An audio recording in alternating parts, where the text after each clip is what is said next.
All right, good evening, everyone, and welcome to the long-awaited, end of, or climactic end of the Riichi Nomi New York Mentorship Program. This started in, I think, late October of last year and has just had some scheduling snafus, but we are pitting all of our mentees against some of their mentors to see who's going to come out on top. Everyone was paired off with one person to one-on-one study with, and we're here to see, the fruits of what they've done, what they've been able to do in that time period with their mentors. And just as a reminder, like these are people coming in from all levels of skill and all levels of experience, and the one thing they have in common is that they share a passion for getting better at the game. So we're gonna just, watch the games as they happen. I'll probably try to do some commentary, just suggesting potential alternative moves, just for people to look back on if they're interesting. But if, but for the most part, we're just here to celebrate, people trying to improve. Alrighty. I believe we are getting the games started. Still trying to filter some people into the Tenho lobby. We picked a night fairly far in advance, and then Marshall was like, "But what if maintenance?" Which I guess it's our fault for doing this on a Tuesday. I'm not super familiar. Is that always when Tenho or Marshall maintenance is? Either way.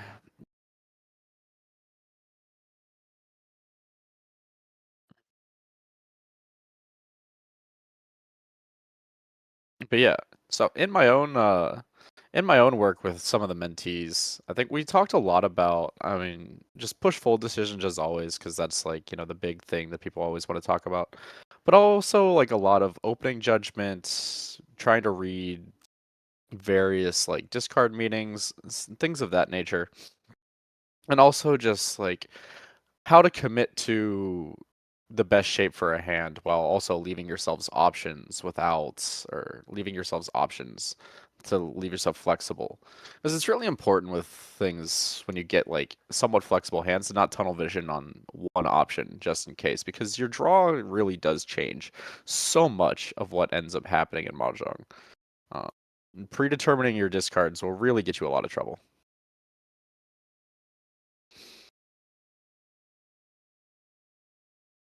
Looking into the Discord chat, looks like the last couple of people are filtering in.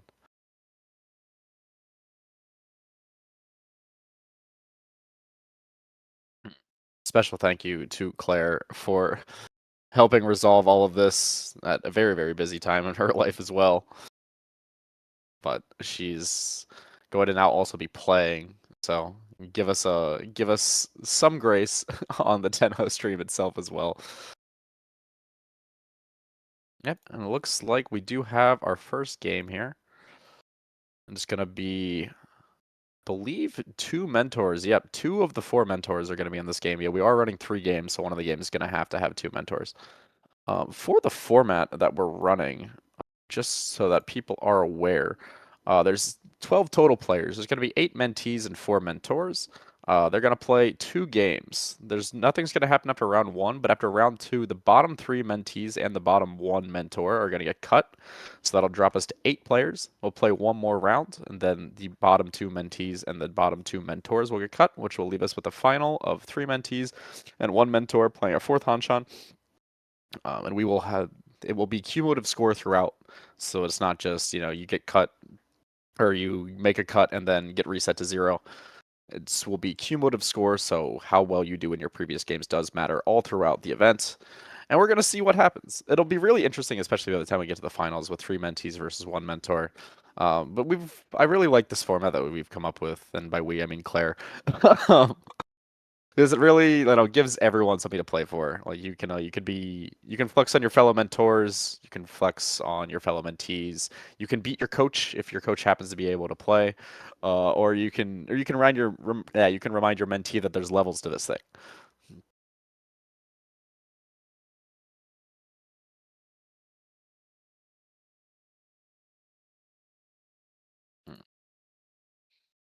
Alrighty.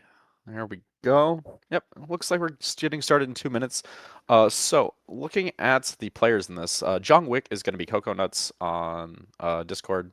Rox is Rox or Jonathan, as some of you may know him from various meetups or just his own stream. He's one of our mentors. Kaiser William is, or Kaiser WI is Oliver from Cincinnati, one of my original clubmates.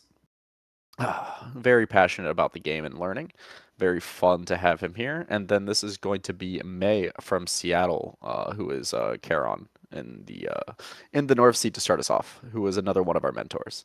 Much appreciated to all of our mentors and mentees for taking the time out to make this work.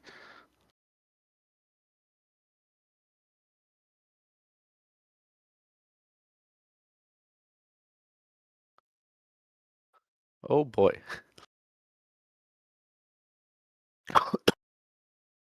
Excuse me. Yeah, as we get in, it looks like I can run down the other players as well. And we should have Christy participating. Kat last minute could not make it, so Claire's subbing in for her. Rue, Luis from Philly, who I had the pleasure of playing with this weekend. I am sorry, Luis, you did not deserve to deal into that stupid Yakuman. We've also got Yamin Kanade, who is, I believe, Tachibana on Discord, and then Maya of the Kitsune Club and League team, and then our last mentor is Hanley out from California, who is just hopping in, just got home and diving right into Mahjong. Oh, and actually, last minute information popping in here. Apparently, the first 2 rounds are going to be Tompu. The first round will be Tompu. Yes, which is quite important information. Hopefully, that makes its way to all the participants. Yeah, just to make sure that we actually can get this done at in a reasonable amount of time tonight.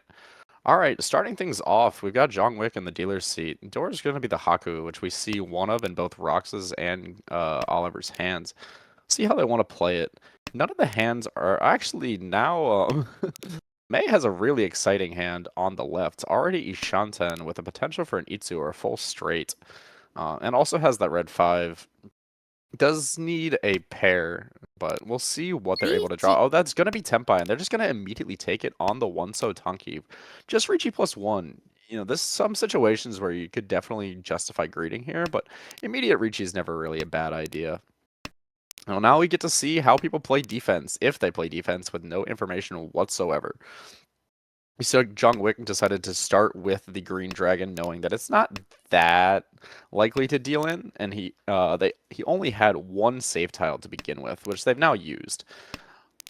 With the turn 2 Riichi, there's really not a whole lot you can do, but now the 1-so becomes Suji, and that's going to make this really dangerous for Jong Wick.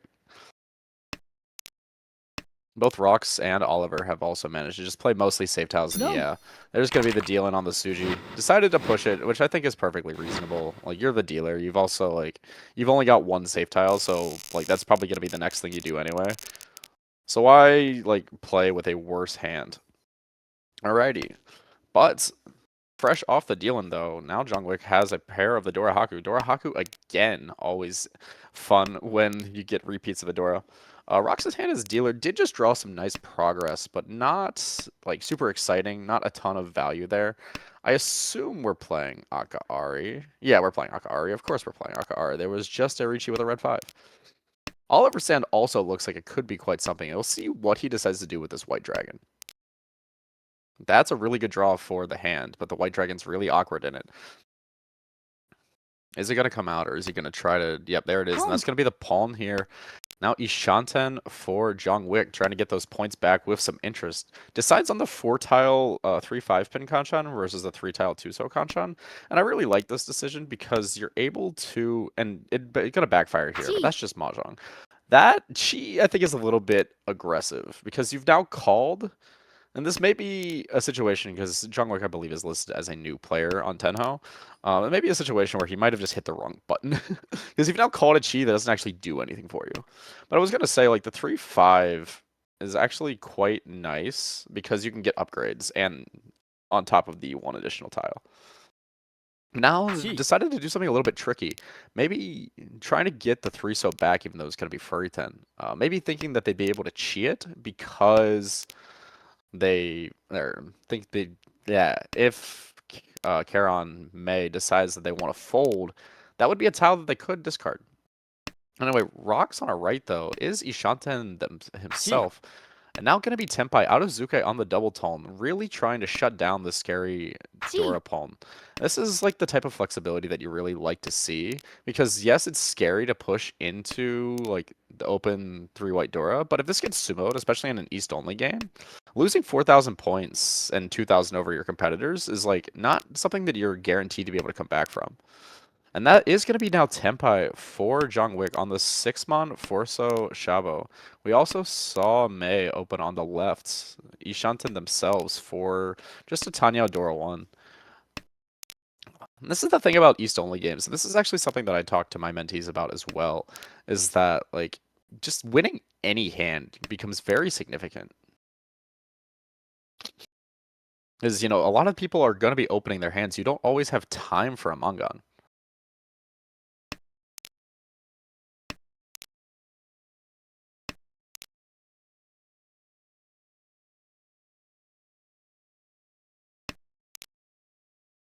Alrighty. Oh, and there's going to be, yep, and there's going to be Rocks actually taking this win away from Jongwik with that double tone Aozuke. Aozuke being the act, or like calling a tile, or calling before you have a Yaku confirmed. And honestly, it's fairly like scary to do, because you can end up furry 10 and looking quite silly. But realistically, it's very difficult for people to use that tile. So they have to shut down their entire hand if they don't want to discard it, and you're not going to end up in a situation where two people have a pair all that often. Plus, like speeding up there to deny the Mongon that could have been sumoed on your deal was really important for your ability to come out of this game with positive points. We do see it get pawned again. Another really strong hand here for Rocks. And this is part of what I was saying in the initial thing. So a lot of people will look at Rocks' hand and think, oh, this is a half flush. This is a Honitsu. But you see that he was even willing to play the green dragon and now the 2-pin. Knowing that with the double tone and the red 5-pin, this hand is actually already expensive enough. And we do see the 8-pin highlight here, but there's not going to be a Yaku for Mei on the left. Yeah, I mean, taking Riichi Nomi, oh, now going to try to go for it, but taking Riichi Nomi with a mediocre to bad weight versus, you know, potential dealer value is definitely not a situation that you really want to find yourselves in. But they see the 8-pin come out from the dealer and think, you know, maybe if they cut it once, maybe they'll cut it again, because they expect the dealer to be pushing. Though they do draw the door and do push it even from Ishanten. Very brave, but, you know, when you've only got one safe tile, a lot of times pushing is just going to be better. Because otherwise you fold with one tile, and then what do? You just end up having to push with a worse hand. Haven't really talked about Oliver's hand very much so far. Got caught up in the exciting Tenpais, but Oliver is also Ishanten. Has found some Suji pushes, has found the 9-mon, I believe. Or no, the 9-mon, I believe, would have come out beforehand. Oh, but there's going to be the Sumo on the last 8-pin. Yeah, and you'll see, like, the mentors immediately are winning these kind of cheapo, not that impactful hands. But because it's an East-only game, you know, they're now halfway through the game, and they're in first and second.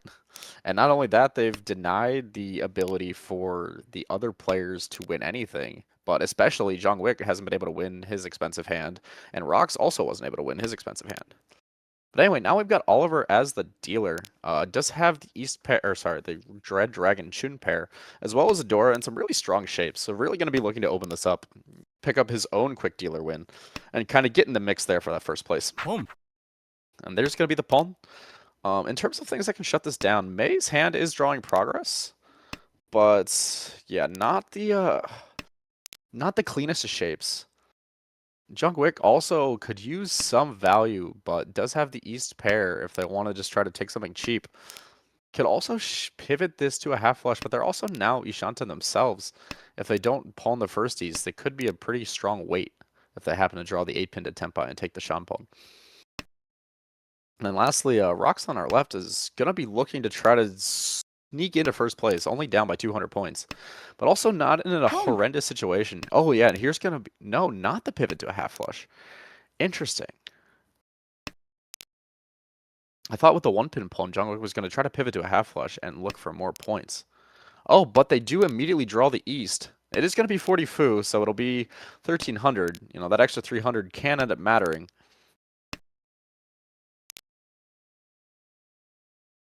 Yeah, we will see what ends up happening up there.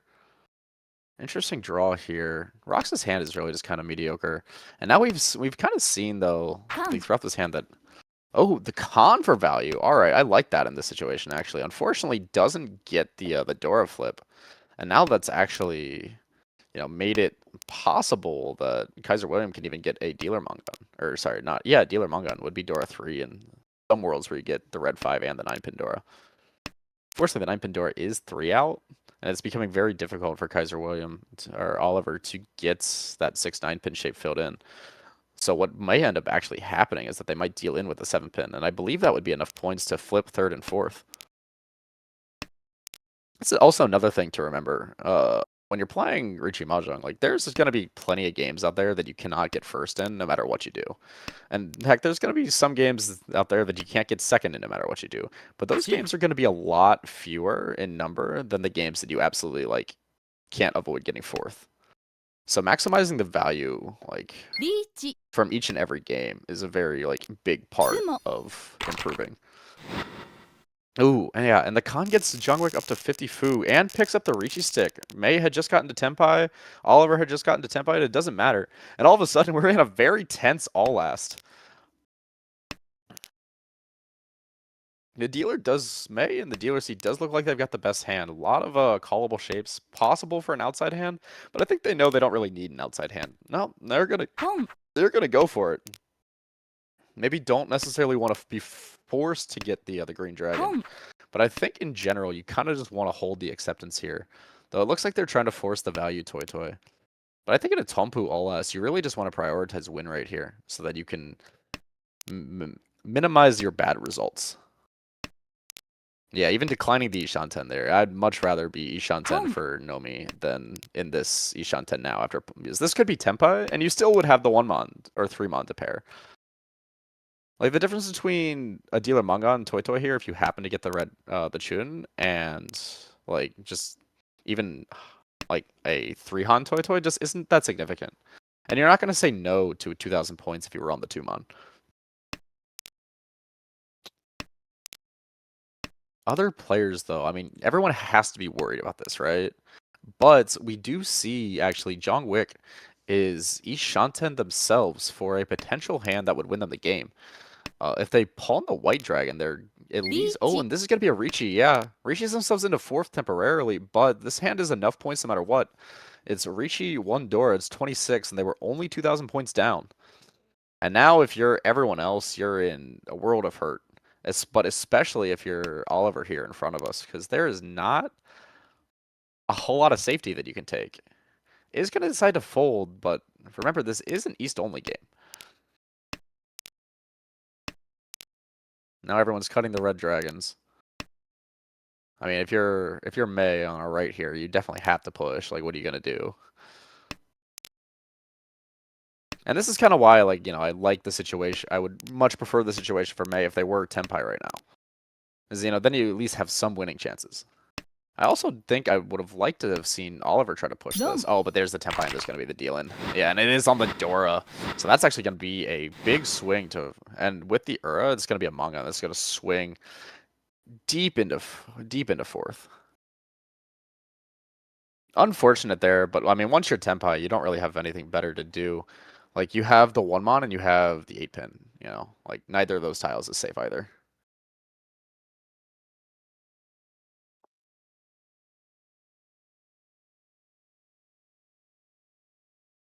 Yeah, I think there was definitely some miscommunication around the length of the game, which is very unfortunate. But it is what it is, We're just gonna make the best of the situation. But yeah, definitely definitely some things that would change there if all the players knew that we were playing East only, but it is what it is. Doing the best we can to resolve an unfortunate mistake. And it looks like the 2 of the 3 games have finished. And actually, this is the last one being played. And we see the one mentor at this table is kind of running away with it. And this is the other thing that can happen in East only, is that if you deal into one decently sized hand, like it seems like Rue has, like it's so hard to get anything back unless you just get like a good hype high. But yeah.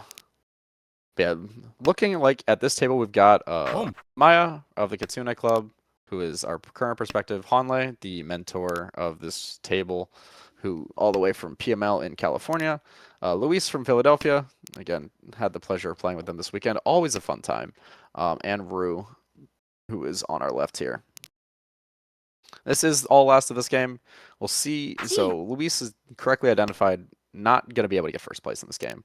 And it looks like Maya has done the same. I'm going to, at some point, call Maya Mia because that's just how I'm going to read the name. And I apologize in advance. But Luis and Maya both realizing that they're not going to get first in this game, so they're just going to have to try to maximize their placements by like taking as fast as a win as possible to try to get the second place. And both of them have will get a couple extra points on top with their current hands. But Luis is Tenpai across, and Maya is Ishanten. Are we gonna see the pawn here? No, decides to stay on the 3-pin. I think in these types of situations, I kind of like pawning because I think a flexible like Tonki weight is probably gonna end up a little bit better off than like the slightly better right now 3-pin. Because there's only 3 tiles and you can't really improve. Like you can draw the door, but that doesn't actually improve your weight. Whereas like a Tonki weight, you can move it around, especially when you're not stuck on Tanyao. I don't think this G actually helps, but thinking about it for sure, that's actually a pretty good draw. Yeah, this is... Oh, we gotta see the pivot to Chanta as well for Luis. Ooh, okay. Maya's like slowly improving her Ishanten. Meanwhile, on the left, Rue is doing their best actually. Has put together a pretty nice Ishanten. And I mean, could get like Riichi Sumo Pin Fudora, or he could even pair up the Dora. Which if you can get a direct hit, you can get out of last. Is that Tenpai? No, not let's see. Not quite Tenpai, I don't think. Oh, it is Tenpai. Oh, they're gonna take the Tonki weight. Hmm. But yeah, snap Chi for Maya. Oh, that's gonna be the deal in though. Decides to push the 3-pin knowing that it's, one less line to risk, but it does end up being the tile that deals in to Luis. Could have also tried the 4-so, but the 3-pin just being a little bit further outside. Like the value of the hand you're dealing into doesn't really matter here. It's more of just like trying to take the best possible Tenpai and the safest possible Tenpai. Unfortunate for it to not work out there, but that was our round 1. Nice and fast.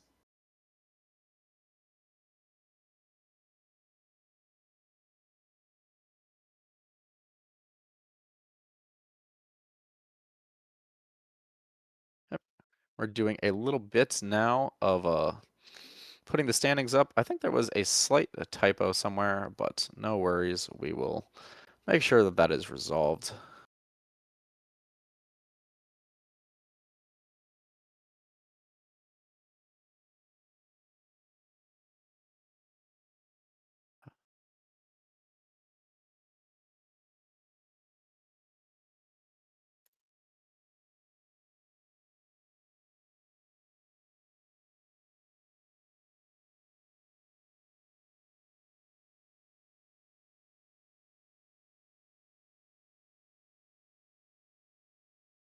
Yeah, we are into our second round of games. We've got Rue and Hanley at the same table again, but this time joined by Yamin and Jungwick Coconuts in Discord. Or Choco Nuts, one of those. Never actually understood, but I know that they love Maki and therefore they're a good person. One of these days I'll remember which way they prefer their Discord name to be pronounced.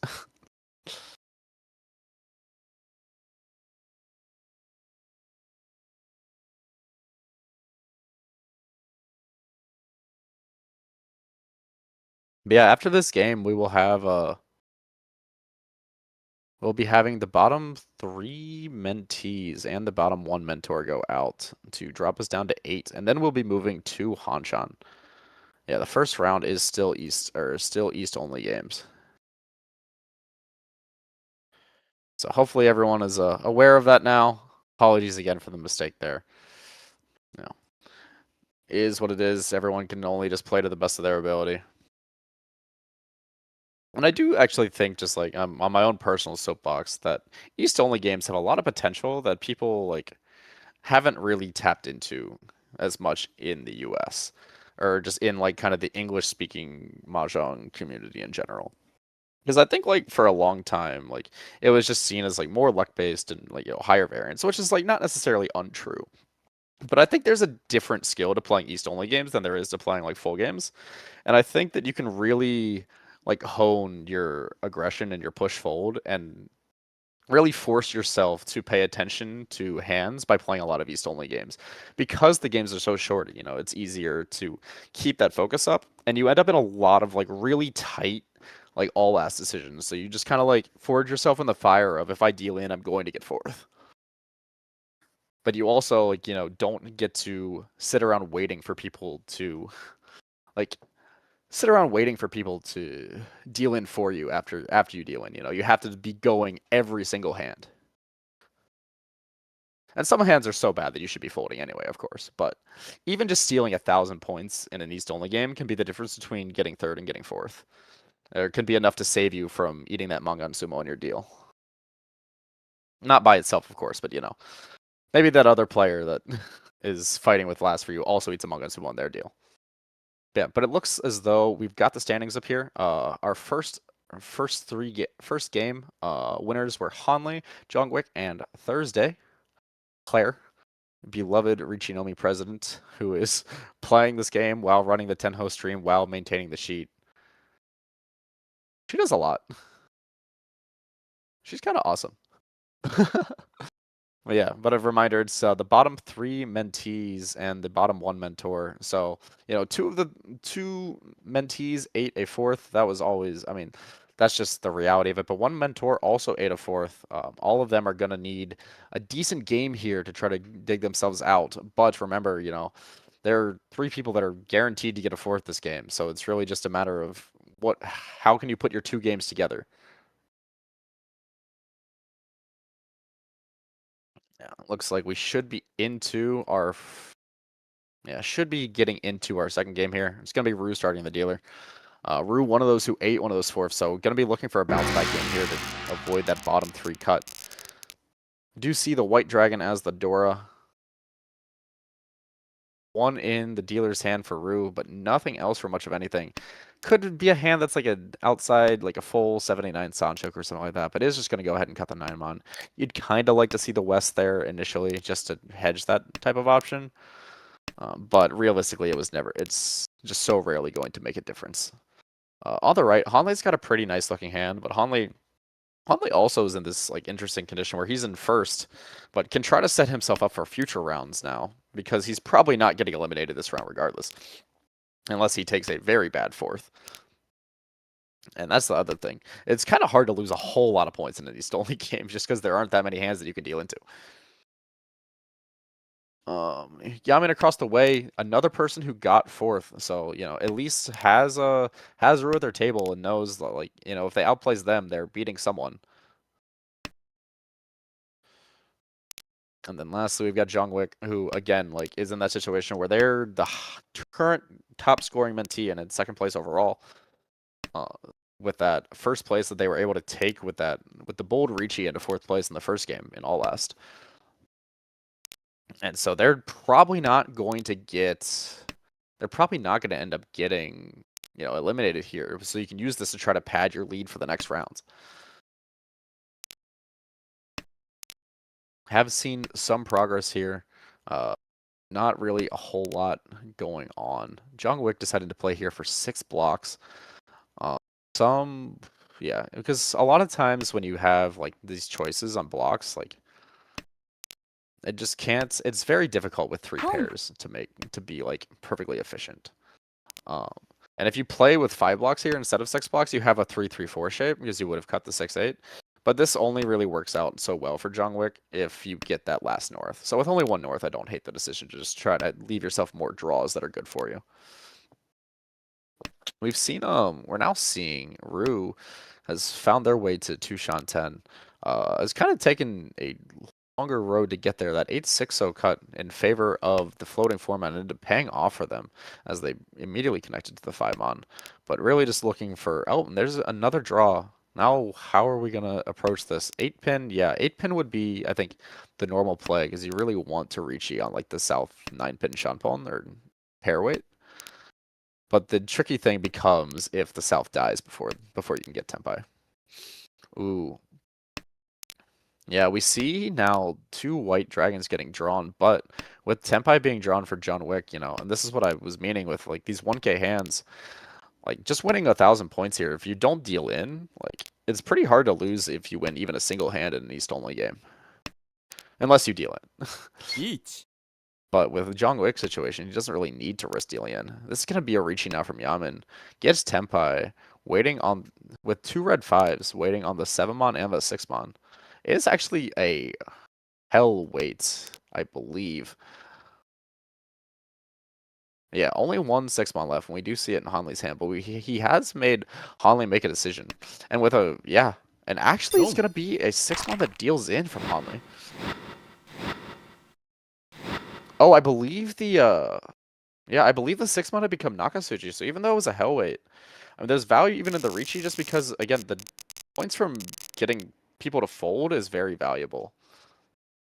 Like, if you can Riichi and get to exhaust as the only one Tenpai, it doesn't really matter what the value or weight of your hand was. Because that's, 3,000 points that you've earned over everyone. And that's, that's a fairly big deal with so few hands to play. But yeah, but now Hanley, had that really nice first game, but dealing into a Mongon in East 1, the best time to deal into a Mongon in a Tompu, of course, is East 1. But ideally, you just never do it. But you can't really blame him there. I didn't see if there was anything safer, but Nakasuji with, like, I think various 5s and 7s out, certainly not a bad option. And now already Ishanten looking to get those points back quickly. Does have a Dora. If they can find the 5 so fill in, I'd be quite happy. Around the table, we've got the East pair, and actually Ishanten for Yaman, who's, well on their way if they can protect this lead to saving themselves from that elimination line. Now Hanley even going to go back a Shanten to try to pivot this to a Tanyao. Makes this hand callable. Didn't really like the shapes, maybe not a fan of the fact that the 1-pin's already been discarded twice as well. Ooh, big upgrade here for Yaman as well. Still can't pull in the White Dragon to Tenpai, but it would still improve their shapes. Oh, and a great draw for Hanley. Jungwick across the way, not really a ton going on, but they're just content to let this ride. They don't really need to take a ton of risks. But now they're all of a sudden Chito Ishanten. And does cut the 2-cut Chun. 2-cut Chun now showing up in Rue's hand as a potential safe tile, but they need points. They don't need safety. And now is going to be the dealer Riichi here. Riichi, Tanyao, Dora, and the immediate chase. 4 7-pin versus 7-pin 4-so. There should be double run on in this rule set. Well, maybe we'll find out. Maybe not.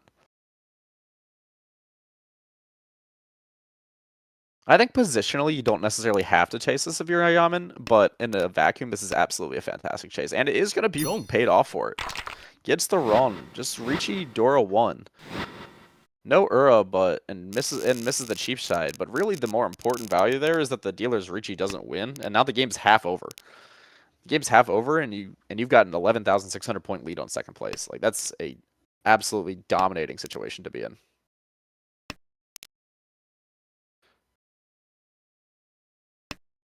And now if you're Hanley, your deal is kind of your lifeline when you deal into a Mongon. You needed to get those points back. But now, you've lost an additional 3,600 points. Things are tough. And you're kind of reliant on just your draws at this point.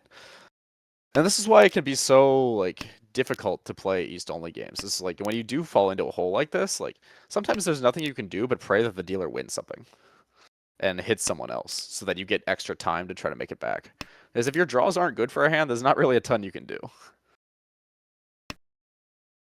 But For Rue, they're sitting currently at 30k. They're gonna need at least some points here to stave off the elimination line. Like maybe a positive second will do it, but ideally in their mind, they'd love to sumo a Mungun here and get themselves back into first over Yamen. And then Jongwick, still just chilling. Hasn't really had to make any like super hard decisions this game, I don't believe. But this is also, the privilege that you earn yourself by doing well in the first game in a 2-game set, is that your decision making becomes a lot more like linear.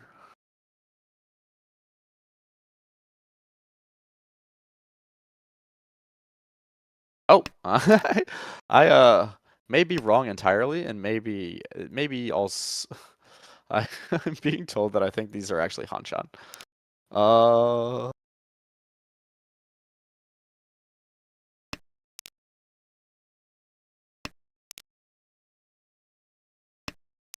yeah, it seems like these are actually Hanshan games. Yeet. I suppose we'll find out when we get to East 3. But if these are Hanshan games, then ignore everything I've just said. We do see the Riichi Nomi here taken from Yamen. I think this is still just a perfectly fine Riichi. Like, you did cut the Dora, so there were some upgrades to get, but just being dealer and reaching from first place puts so much pressure on the table. And you see, like, just immediately causes, like, some pretty tough situations and some pretty tough folds. And unfortunate for them, they would have immediately drawn the Tanya upgrade, but even just waiting one turn can cause a lot of problems. Hanlei, though, on the left, does have an Ishanten. Could try to fight this. Otherwise, I think we are going to see people just trying to fold out.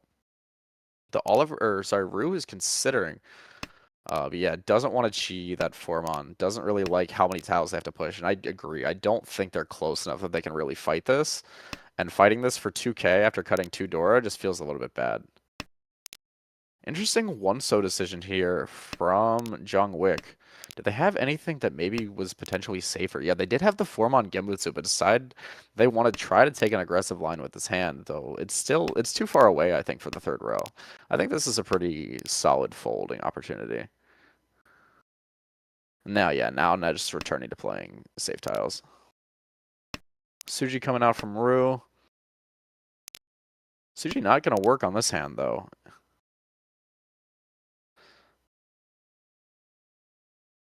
But the 3-mon Suji does look a little bit better than it normally does with the 1-4-mon cut very early. Though with Dora Riichi tiles, you're never sure whether or not it's related to their hand or whether they was holding the Dora to see if they could do something with it.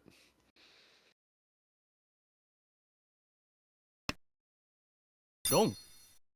Oh yeah, and there's going to be that push at the very end there. They may have run out of safe tiles. Not quite sure, but either way, gets away fairly cheaply. Now we go to East 3 again.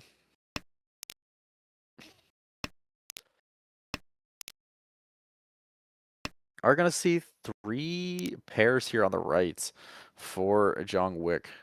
Also see, some triplets and pairs across the way in Rue's hand. Though Hanlei did just fill the Dora into a Kanchan with the red 5, so also looking like a potentially fast and expensive hand there. Gonna cut the 1-mon, trying to maybe pivot towards a Tanyao. Yeah, now we see Yamen kind of just overblocked a little bit and just trying to hold on to as many options as they can.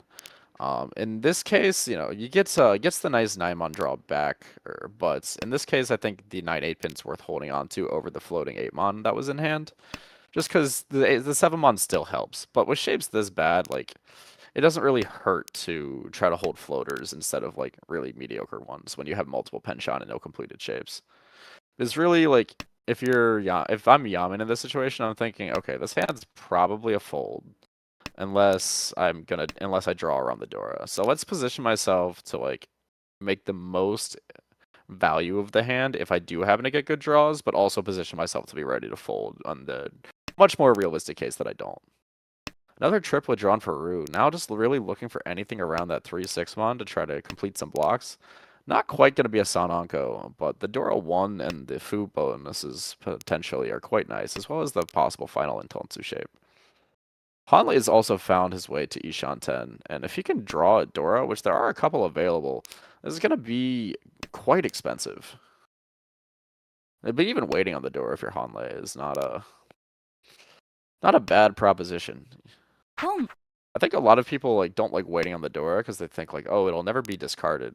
But people will discard anything if they have a reason to.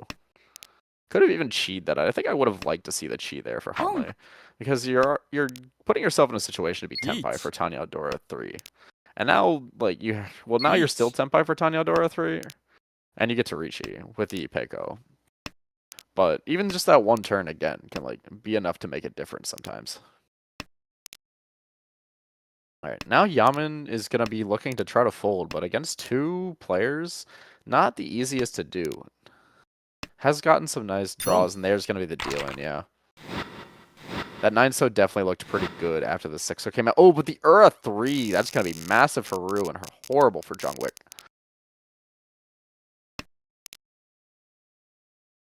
Ura 3. Love it or hate it.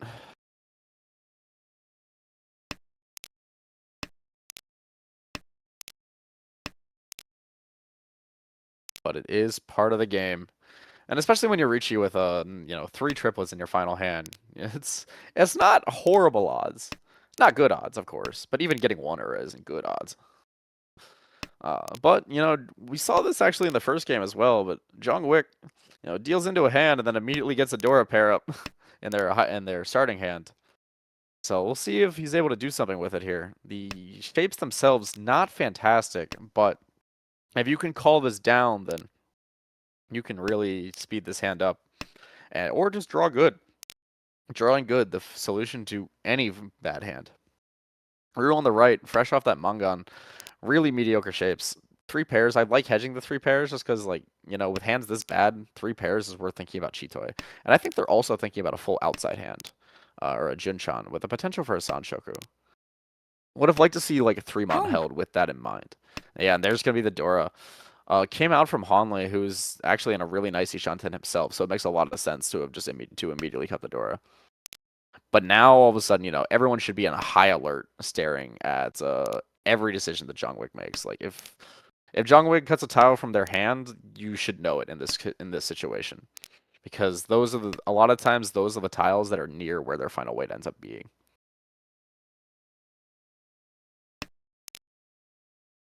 And you really cannot afford to deal into 12k, really ever. But but especially in like situations like this where you really don't have to. Like, no one's hand is so good that they should be forcing. Or that they should be like forcing these pushes. That 4-mon is highlighted red. That for people, I think I saw someone ask, but that does mean that it deals in. But Hanlei across does not have a Yaku because he would be Riichi Nomi for like on a 2-tile weight, so not something that he wants to risk into the open dealer Mangan. Yeah, this thing's starting to get a little bit dicey for Yamen, who I think is trying to fold, but like, what do you fold with? Yeah, taking their time here. Worth thinking about. Yeah. And does decide to go ahead with the safer looking Sozu. But now finally Tenpai on the 8-pin. 1 in the wall. We'll see. Nova 7-so is probably safe because I didn't call it. Oh, but no, okay, now we're gonna go with 2-pin. Maybe I think still trying to find, maybe not thinking that they're Tenpai yet. Maybe still trying to find. Oh, but the red 5 now. 6-pin. Only 1 in the wall still as well, but you've upgraded from dealer Manga to dealer Hanemon without anyone really having ability to know that. While also shutting down. Oh no! I think Yamen saw that the 9-pin came out from Jungwick, and the 3-pin came out from Hanlei, which made the 6-pin look pretty good as Nakasuji, but unfortunately that just happened to be the switch that Jungwick had made. And yeah, unfortunately, folding to open hands can get really, really, really tricky. Especially when you're still, like, kind of trying to play your own hand. Like, your hand's there, it's staring at you. Like, you don't really want to let the dealer win that expensive hand, right? So you want to play your hand.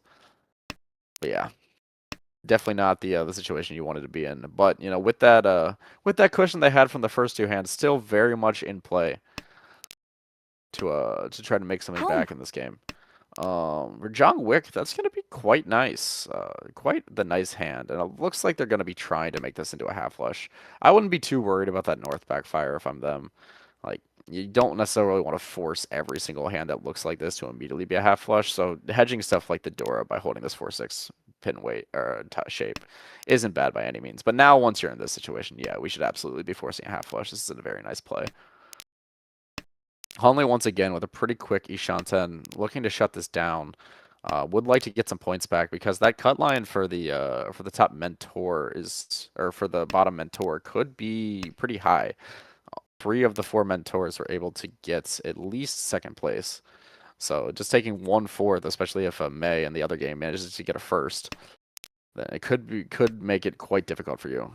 Rue also is now drawn a nice Ishanten, and I really like the 1-mon discard there. You open yourself up to, or well, the West just died unfortunately, but opening yourself up to being able to wait on the West is really nice. Ooh, and now we see Jungwick, I think, having some fun here. Because that was technically Tenpai, I believe, right? 4, 5, 6, 6, 7, 8, 8, 9. Yeah, it was Tenpai on 7, so. But, you know, Shosangen, Daisangen. I don't think there's really any world where this is Daisangen.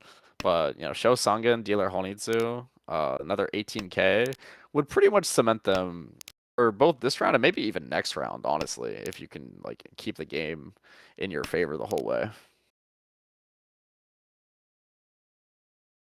Hanley still Ishanten up there. Oh, hello.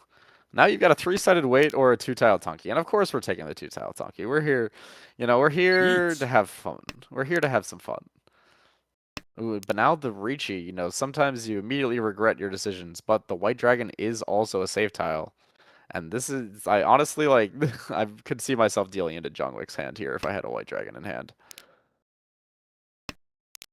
Yaman gonna try folding with Suji, but also, you know, they was a hand that tile that they didn't really need. Let's see what it, yep, gonna decide, oh, they have 3-mon Genbutsu as well. And now has an Ishanten for themselves, which would be Riichi Dora 2.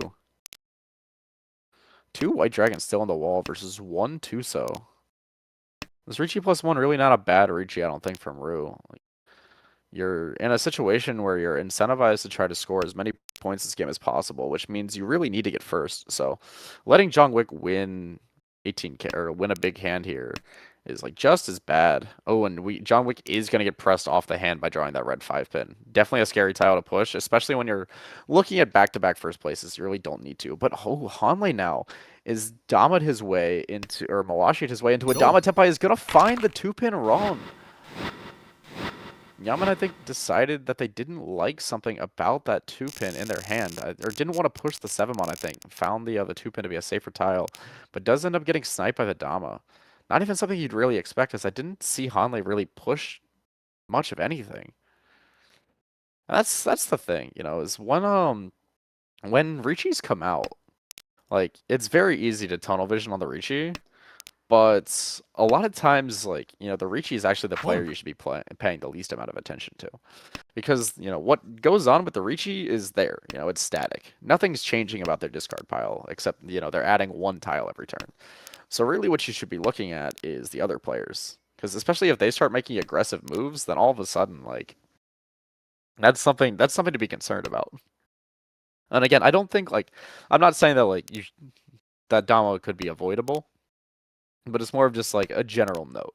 Because I don't even think Hanley pushed anything aggressive. And sometimes you just draw like that, and you feel great. And the game gives you good tiles, and you feel great.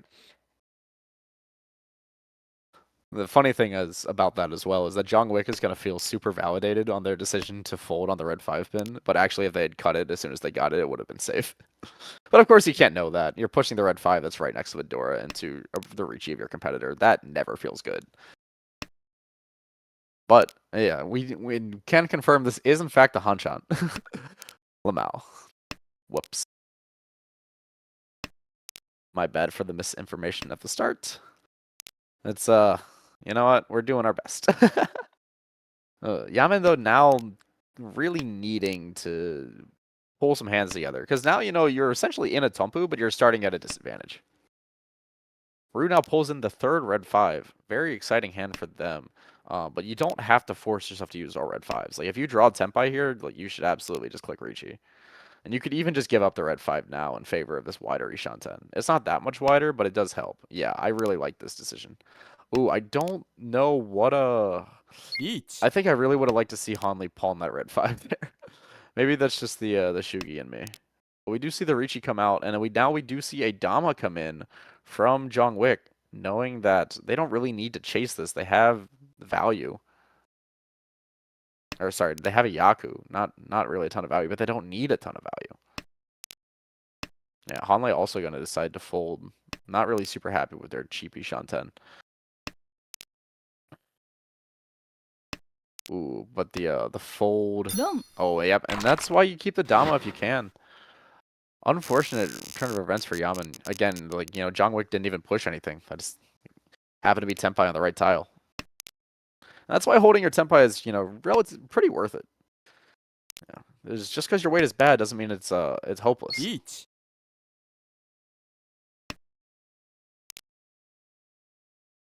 We do see Hanley here with the backbone of a flush hand.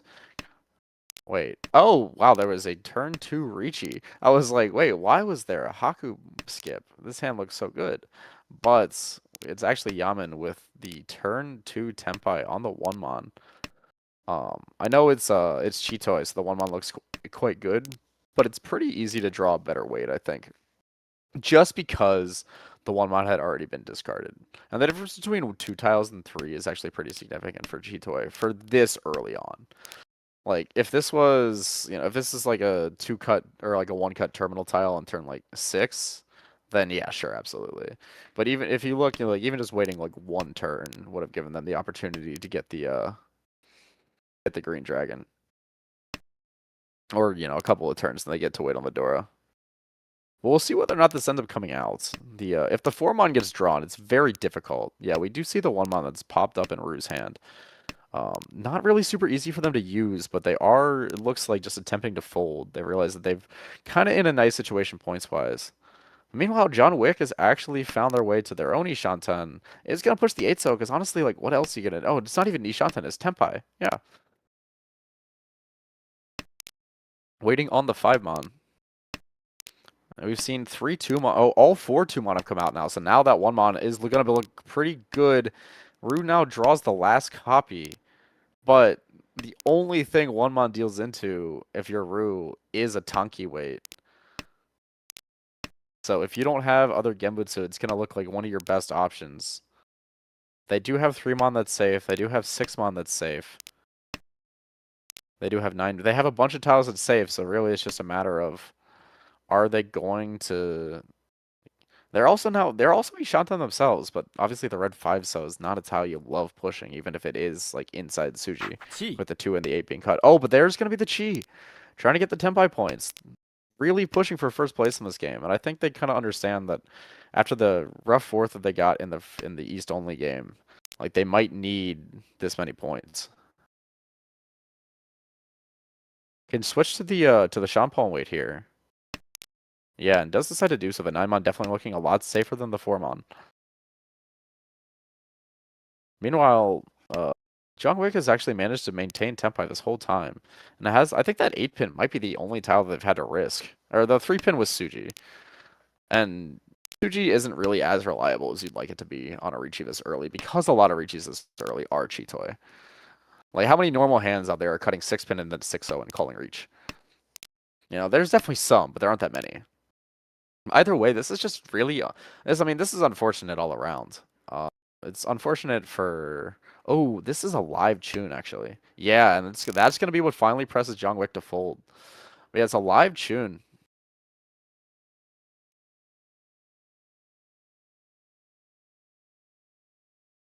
It's like we are resetting the game. But yeah, that live Chun was just like quite difficult to push. So even though they held Tenpai the whole way, the combination of that and dealing on Hote, I think, was willing to push them off.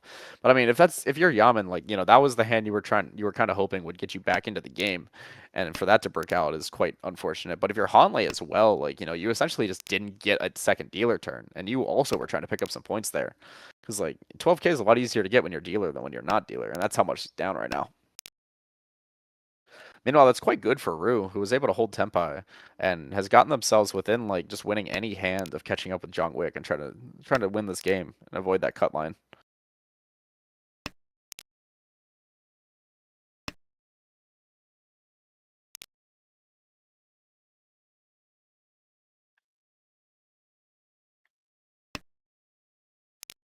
Yeah, not the easiest hand here to play for Yaman.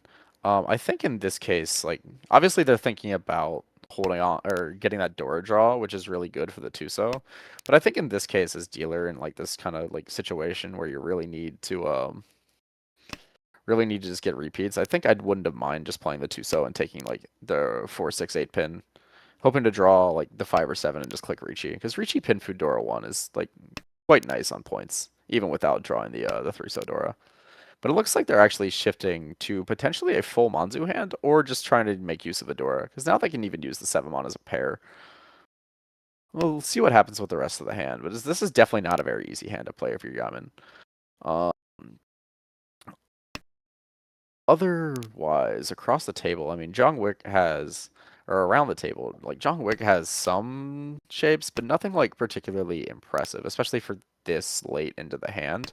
Like this is around the time you expect at least one player to be Ishanten, and the average Tenpai is coming up. And if you look, then Ru, there is Ru with that Ishanten. It's not a fantastic Ishanten, and they have the floating Dora, but it is an Ishanten. Speaking of, this is also an Ishanten here for Yaman if they see it. No, they're gonna try to pivot. Again, not the easiest shape to read, but you can see it as the 7-mon pair with the 7, 8, 9. Or you could even have seen it as like a 4, 5, 6, 7, 8, 9 with a nice extra like 5, 7. Cut the 2-mon and just kind of see where you end up. Oh, but fantastic on the Dora draw. Now we're just gonna be looking to connect to like either the 2, 5-mon or just really anything in Manzu. Can't cheat that though, unfortunately. We have seen Ru actually pivot their Ishanten, got a better one, and now could chi this for Sanshoku. I really do like this decision. Correctly identifying that 2,000 points here is actually enough to get them into first with the Riichi stick from last round, and they get the immediate sumo. Yeah, and this is unfortunately what can happen if you're Yaman. You know, you're down, you take the winding, like, longer path to Tenpai because you need the value, and you just end up getting outsped, unfortunately, if you don't get the draws in time. Yeah, now going into all last, we've got a really interesting situation here where Jongwick really doesn't need the points, and Ru really does, but both of them are going to be fighting for them. Meanwhile, Yaman, I think kind of needs to make a miracle happen, but I think can be happy with just trying to play to the best of his ability as well. Because this is the type of situation where it's very difficult. You know, you're down 10,500 points in all last. Like, you need at least, like, you need more than a manga and sumo. And when you need more than a manga and sumo in all last, it's like, all right, I'm pretty lucky to get out of here.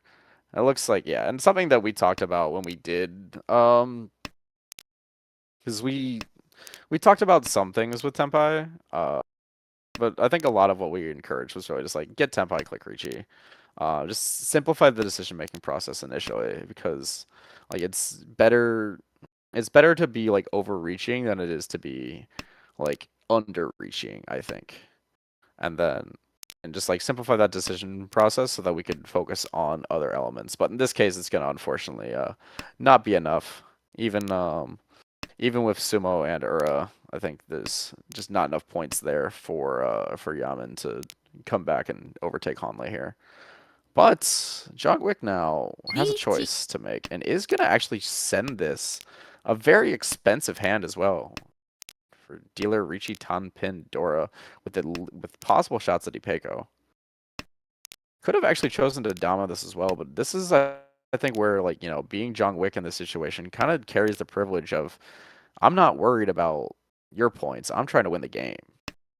Because like Jongwick can't really lose enough points here that they're not going to advance to the next round, but they can set themselves up to be at a significant advantage.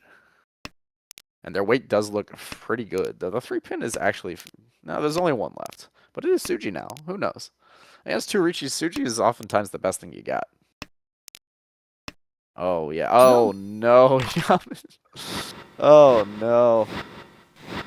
Are we gonna see the Ura flip for 18k? No, only 12, but even still, that's just absolutely brutal. I mean, this is just, like, you know, at this point, it's just like, it is what it is. But now for Ru, like, you're really trying to, you can still sumo a Mongon. That's important to know, like, your score conditions for situations like this. But because Jongwick is the dealer, if you sumo, it's a 12,000 point swing. And then with that one extra humble, you're going to actually make up that points because we're 12,100 down right now.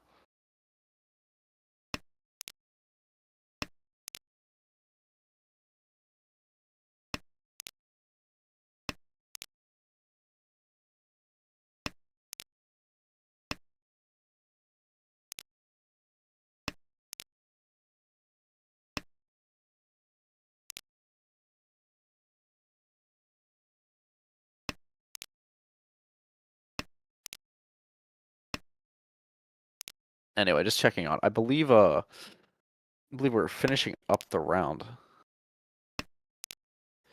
Trying to see. But yeah, and now Jungwick is actually now Chitoi Ishanten. Possible here for him to get even more points, which would be, like we already mentioned, he's got a pretty good chance at, like, setting himself up. We also see Yaman, though, going for like a half flush here. Just any points that you can get, especially in like a tournament format. Some points is better than no points.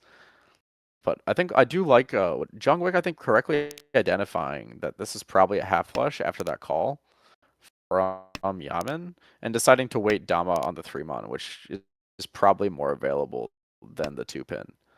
But now going to be trying to find... Ooh, C's now... And then, see, this is where like looking at your opponent's discards can really help. Because even though the 3-mon is 3 out or 3 live and the 3-so is 2 live, like you can reasonably expect the other players to discard the 3-so, given that like we've seen the 3-so get discarded from both Yaman, and then we've seen every single Sozu, like middle Sozu, get discarded by Rue. Though it turns out in Rue's case, they just had like a fairly like set hand already that just didn't really need any of those tiles and then backfired a bunch. But does switch to the 8-pin now. Maybe worried about dealing into a half flush after the green dragon comes out from Yaman's hand, wanting to save their points, but I think they're really just kind of looking for something a bit more valuable. Oh, don't get tripped up. That is furry 10. Yep. With Cheeto, it's always easy to forget that you've discarded a tile super early. So something I definitely recommend doing on Tenho is just double checking. Ooh, yeah, that's gonna be the deal-in from Hanley. This is, another route that Yaman has to get, not last. It's just just have Jungwick keep hitting people. Ideally not them, but And now all of a sudden everything becomes very difficult if you are Yeah, everything becomes very difficult if you are if you are Rue here. Is this just like at this point you might just have to take the most points that you can and hope it's enough to save you from the cut line. Because you know that Yaman is not escaping the cut line if you're Rue, like based off of last round standings. On a very like quick and unfortunate run, but so that's gonna happen to someone. And that's just Mahjong sometimes. So if you're Rue, I think you have to just give up on first place here and just try to maximize the amount of points that you can get. And it looks like they're working towards that rather than trying to force some Sanchoku or something. They're just like taking their pretty quick hands that looks like it'll just be Riichi Nomi. Maybe you get like a red 5. Maybe you get some Ura. Maybe you get Sumo. Definitely the fastest looking hand of the table. The Yaman does have some value if you can get some time to make it happen. Does have 4 pairs with 2 red 5s. And Jungwick's hand is certainly not bad by any means, but not the monster that we've been seeing in the past couple of hands. Yeah, and here's going to be the Riichi Nomi. Waiting on the 1 4-mon. Very strong weight, though not super live. Only 2 in the wall. Yeah, and then Jungwick not even entertaining the idea of fighting this. Just gonna play the safe tiles. I mean, if you're Yaman here, you don't really have a choice. You just push. But, I mean, there's not even, like, a lot that you're pushing for, unfortunately.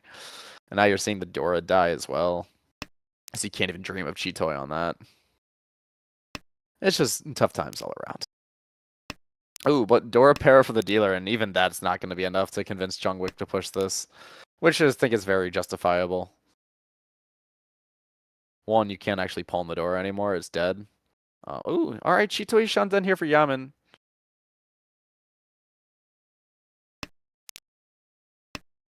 Is going to try to use both these red 5s.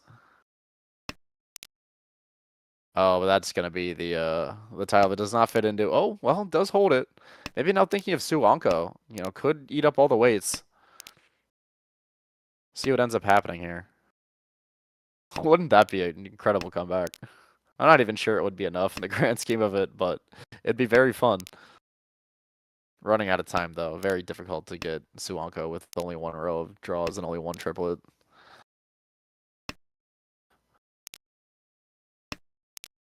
Man. And the game is just like trying to insist that Jungwick be Tenpai.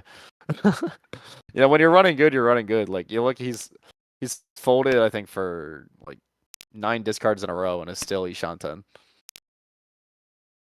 Now is Tenpai on a safe, like with safe entry. That's actually crazy. 2-5 not super likely to come out though, I don't think. And I think we'll see a fold here. Oh no, decides to push for it. Jungwick wants those points. He wants more of them.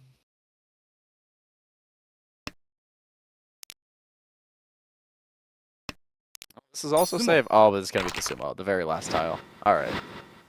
Good games all.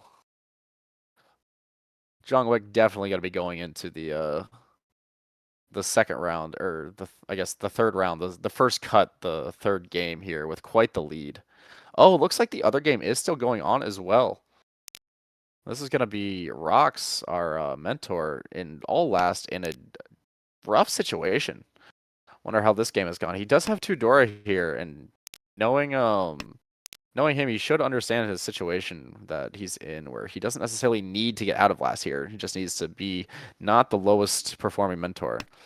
But around the table, we've got Luis on the right in first place, trying to close this out, but doesn't have a fantastic hand. Christy on the left of the Homba Hunters,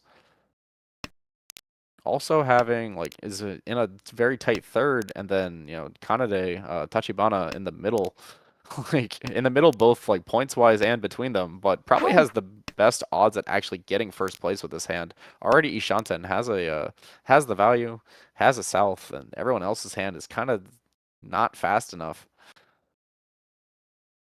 The only thing really stopping this is that now Rox has a actually quite nice Ishanten, but it's not the easiest thing for him to fill in that last tile to Tenpai, because all the 1-so are gone. So that 1-4-so 8-pin and Tontu is really only 4-so and 8-pin, which is not fantastic.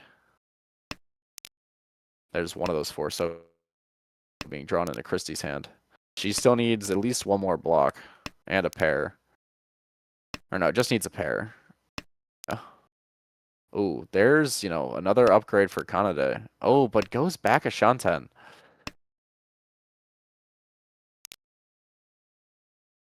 Yeah, that 5-7-pin shape, it's not fantastic, but it's still a shape. Always got to make sure you're counting your blocks in hands like this, but it does immediately pair up the 5-pin. So now it's gonna have those blocks. Yeah, gonna try to look to pawn the Tumon. Or the 5-pin, or the 5-so.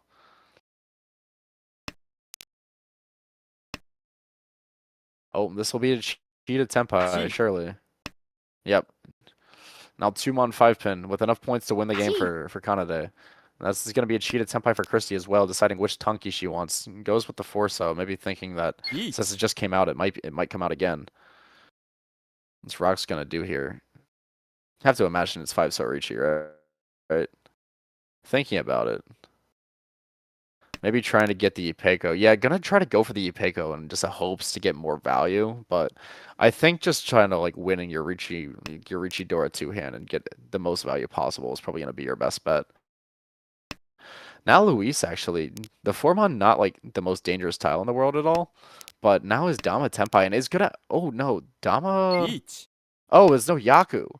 Yeah, it looked like Pinfu for a bit, but no, that's not. Oh, but the Riichi, and it's gonna be a double run on the 4-so. So not only does Rox actually get his Mangan, but he gets a repeat. Wow, that is an incredible swing. That is absolutely brutal if you're Tachibana. I mean, you can't really. I can't even fault the 4-so push. I don't think, because like I mean, you're Tenpai to win the game on what looks like a solid weight. Christie though now East pair, Dora pair, and full steam ahead. Rolled her way into first place with that. Rolled her way into first place with that 4-so Tonki, which actually, because of the way double run works, that actually got her both the Riichi stick from Rox and the Riichi stick from Luis. So that was that Riichi stick from Luis is actually the difference as to why she's in first right now. And Chrissy is actually another player that I was working with, and we talked a decent bit about just playing East only games and like this kind of like calling and attack be aggressive style. So it looks like she's just kind of going for it, which, with a hand like this makes perfect sense. And you see Rox on the right here actually now has his own chance at just running this game back from first place. Imagine saying that last hand. He was at 14K and first place was at 36K or 16K and like 20K down. But now with, the fortuitous double run, actually could sumo a Mongon and win the game here and does have Dora pair. And now if you're Tachibana, you're now you went from playing to win the game to trying to play to not lose the game. And it's a very different mindset to be in. So all of a sudden you're like trying to think of your score calculations, you're trying to think of like, everything possible, and your brain can really just like quickly overload. But it looks like they were able to identify that like pawning the Haku would definitely not have been enough points. So you're gonna probably aim for a Riichi involving that and just hoping that you can get your high out, maybe even flip Samura. Could also play white and try to aim for Pinfu here. But really, you kind of need to get lucky with some red fives. Oh, this is going to be the white, though. We'll see what they decide to do. Is going to decide to pawn it. Maybe saying that, okay, I can get fourth here, but if it's like not like a bad fourth, then maybe I'm still surviving the cut line. I don't have on hand how they did in the first game. But now Christie's Ishanten holding two of the tiles, but obviously would like to get that Dora pawn to Tenpai. But the 3-pin I think is fairly likely to deal in here. Funny thing is, if Christie does deal in with the 3-pin, we will have a tie. I don't know if we have the tiebreaker rules set, but if it's the ladder tiebreaker, then that would give the win to Luis for being closer to being east after the hand moves. Oh, and yeah, this might be. Oh wow, okay, full greed for Christie. Really wants to pawn this Dora, but we know that Rox has it, and it is not going to come out. That 3-mon upgrade, unfortunately, fool's gold with the 2-mon Furry 10. Meanwhile, by the way, Luis now has drawn to a really nice Tenpai and a really good strategic Dama here. This is something that you really like need to be locked in on. It's just like, if you have a hand that has a Yaku that increases your placement in all last, there are very few situations where you need to reach it. And so Luis is going to Dama this Pinfudora too, and if you get the high out for the Mongon on the Peiko, great, but like the more important thing is getting first place.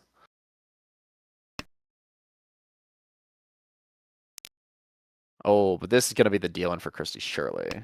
Yeah. And we are going to get the tie. Fun times. This is also, like where sometimes tournament formats can differ from.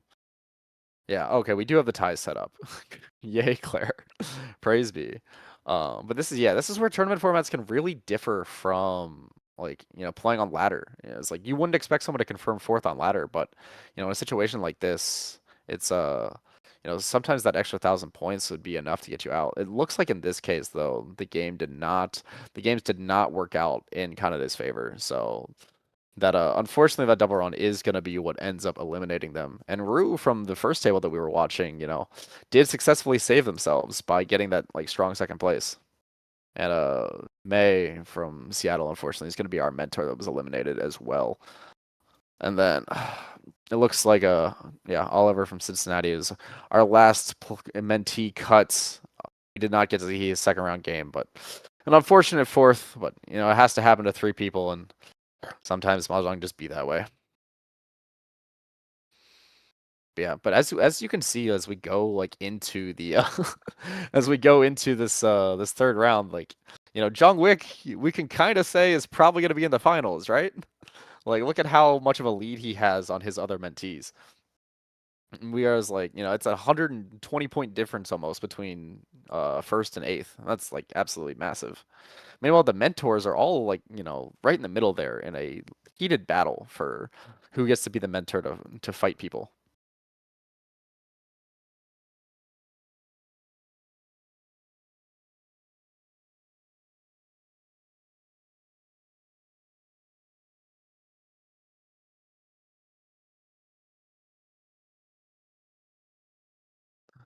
Alrighty. But yeah, so that is going to take us into our third round here. It's going to be another Hanshan. It's going to I assume it'll be 2 mentors at one table and 1 mentor at the other. But pairing stuff is just going to end up being the way that it is. But yeah, this is especially when you're playing one game and you're playing against like people that you know the points of. Like you really this is like more of a tournament thing than it is like a mentorship program thing. But you know, we practice all kinds of mahjong here. There are a lot of people that only play tournaments. There are a lot of people that only play ladder. There are a lot of people that only play casual friendly games, and there are a lot of people that play all of them. So it really doesn't hurt to be like to get experience in all sorts of disciplines and types of mahjong event. But so this is really a situation where you should like have a screenshot or have this file open and be doing the math like during your game as to like, okay, how far ahead of the people at my table do I need to be to make sure that I finish ahead of them? Because you can't control what goes on at your table, but you can control what happens at your table. So like the last thing you want to do is beat someone, but not beat them by enough because you didn't know that you like the score condition that you were actually playing for.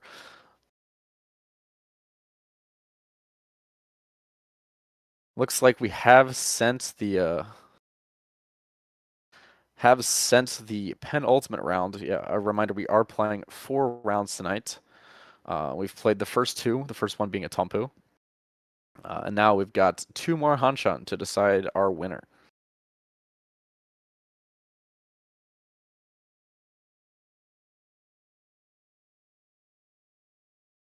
Jungwick is also flexing in the Discord chat the power of Frieren and Kirin Ichiban.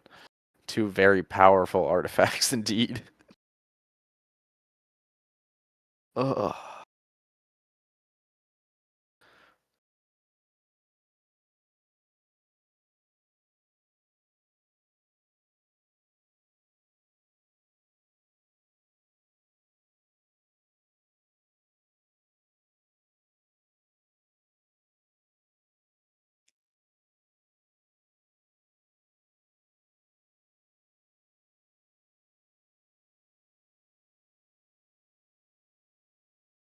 Yeah, looks like this third round is going to be starting here in like 2 minutes or so. Um, let's see. I don't actually think. Let's see. I think we haven't watched a full game from either Maya or Christy yet. And I don't think we've watched. I also don't think we've seen any of Claire's play at all so far. So I think I am leaning towards the second table, if we have to pick someone.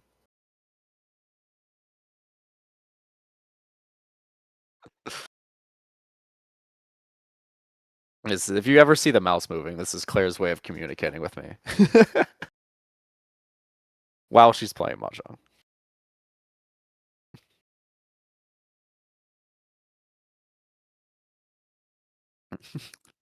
Yeah, Claire with the the mentor debuff of having to run all the stream stuff while while playing. But still playing well.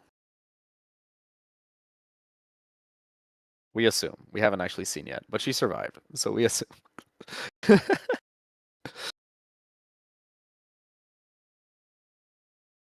You too can be absurdly good at multitasking if you just play way too much Mahjong.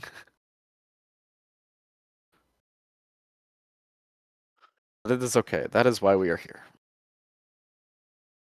All right, but yeah, so this is going to be Christy of the N League team, the Honba Hunters, who are having a fairly nice season for themselves, I believe.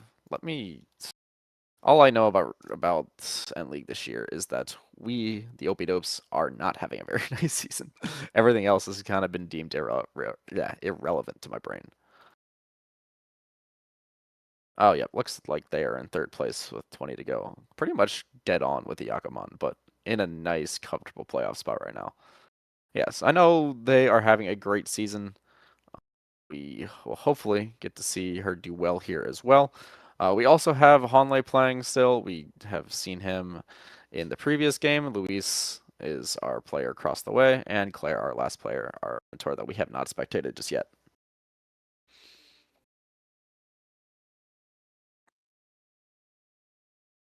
Yep, should be starting here in just a minute.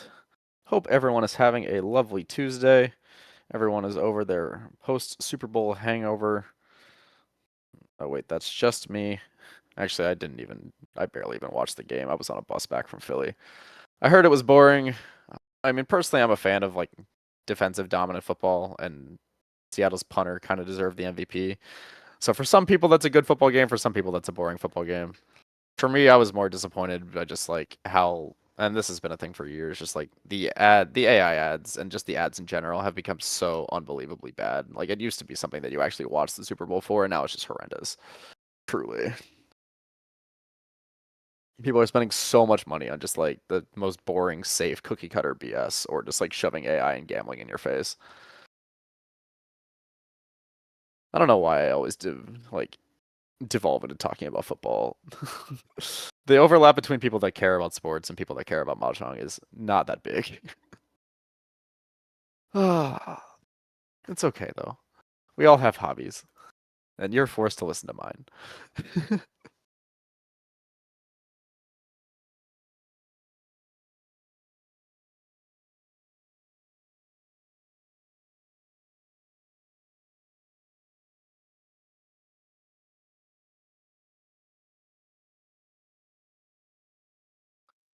Alrighty. Should be popping in here in just a minute. It says 53 on the timer. Yep, and there we go. Alrighty. First things first. Oh, I'm gonna change the tile color a little bit.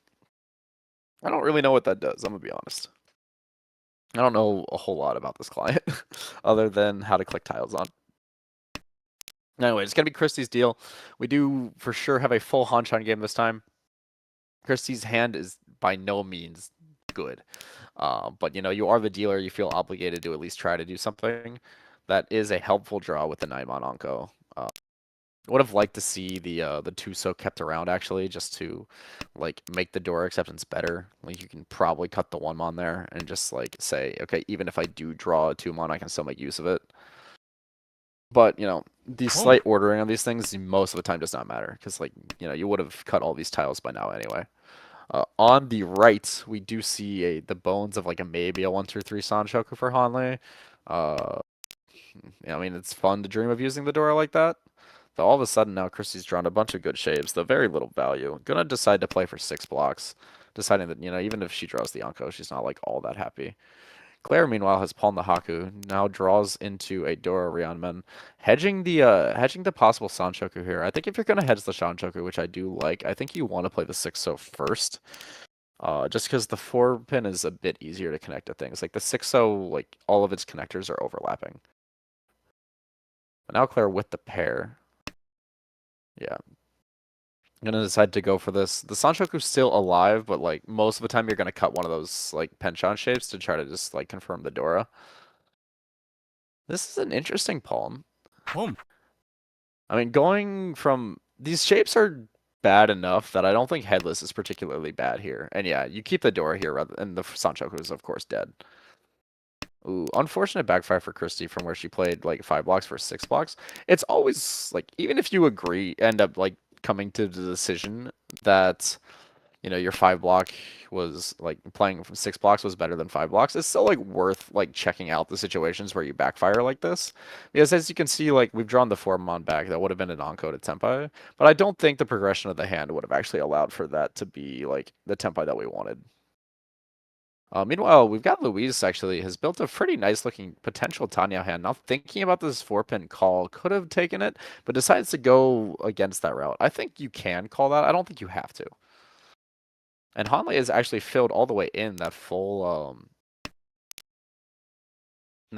potential for the Sanshoku, and now Ishanten himself, and now with a really wide Ishanten. For anyone who's not familiar, this shape that Hanley has, where you have like an Anko or a triplet, where like he has of the 8-mon, but you don't have a pair, that's a really, really wide Ishanten, because he's now Tempai on 1, 2, 3-mon and 5, 6, 7, 8-so, whereas before he was only Tempai on 2-mon and 5, 8-so. Also, Luis decides to cut the 6, 5-mon. Maybe not. Oh my, hello. Rinshan on the Akka. Well, a beautiful con, a beautiful progression of the hand. Claire's gonna hop out to an early lead with a Mongon there.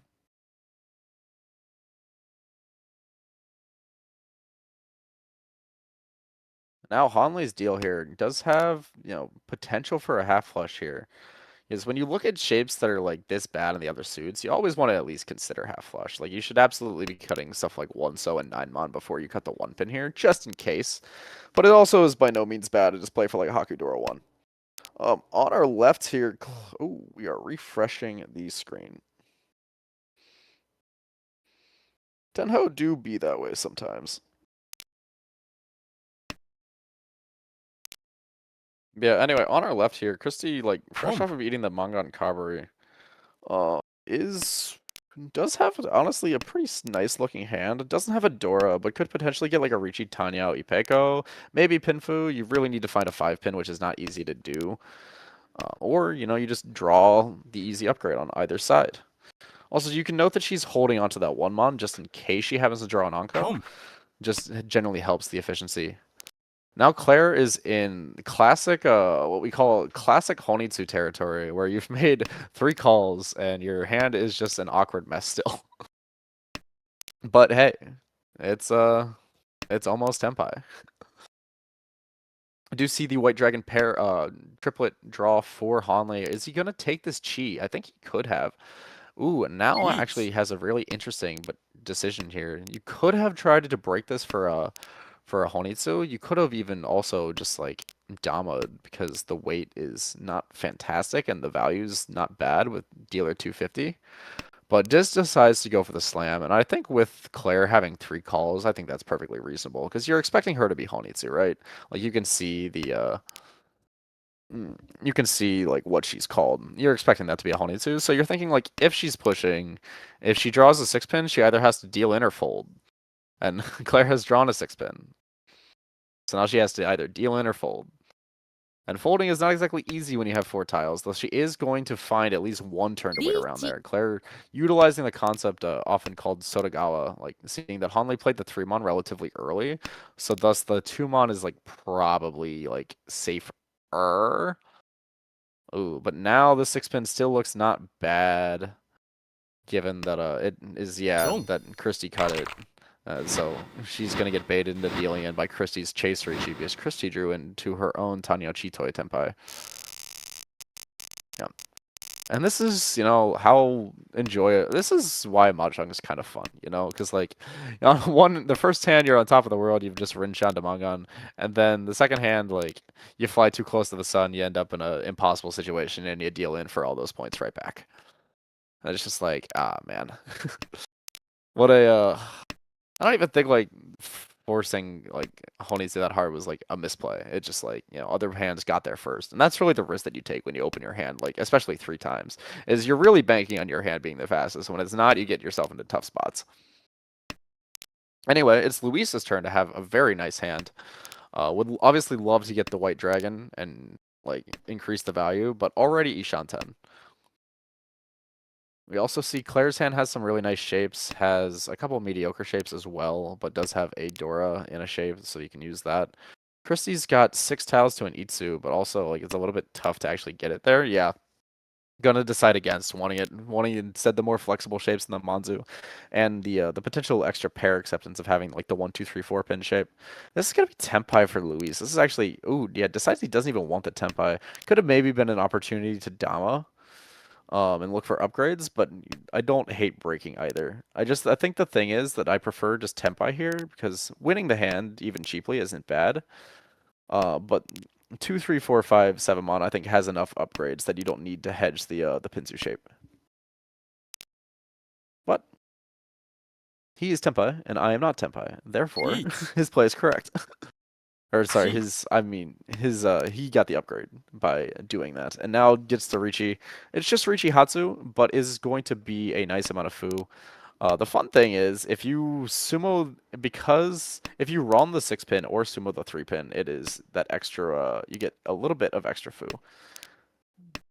Because you've got 8 from the Hatsu, 2 from the Haku pair, and then if you run the 6-pin, you get 2 for the Kanshan shape because you can interpret it as a 5-7 pin or a weight with the 5-7 pin, and if you sumo, you get the +2 Fu anyway. So that even the 3-pin Ryanman. But the 3-pin Ryanman is now dead because Christy keeps drawing them, and now Christy has chased on 7-pin, which is a hell weight. Yeah. Maybe a little maybe a little bit eager to fight here for Christy, but possible. I know that like the last minute pivot to Tenho also has not made this the easiest. Also, Oh. Claire also called down to Tenpai with Dora 2 pair, which I think is very reasonable and does end up sniping this 5. So, but yeah, one fun quirk about Tenho, unlike Marsol, is that once you click the Riichi button, there's no undo. So you can't click Riichi, then hover over how many weights you have, and then go back. So once you click the button, you're locked in. Which is fortunate.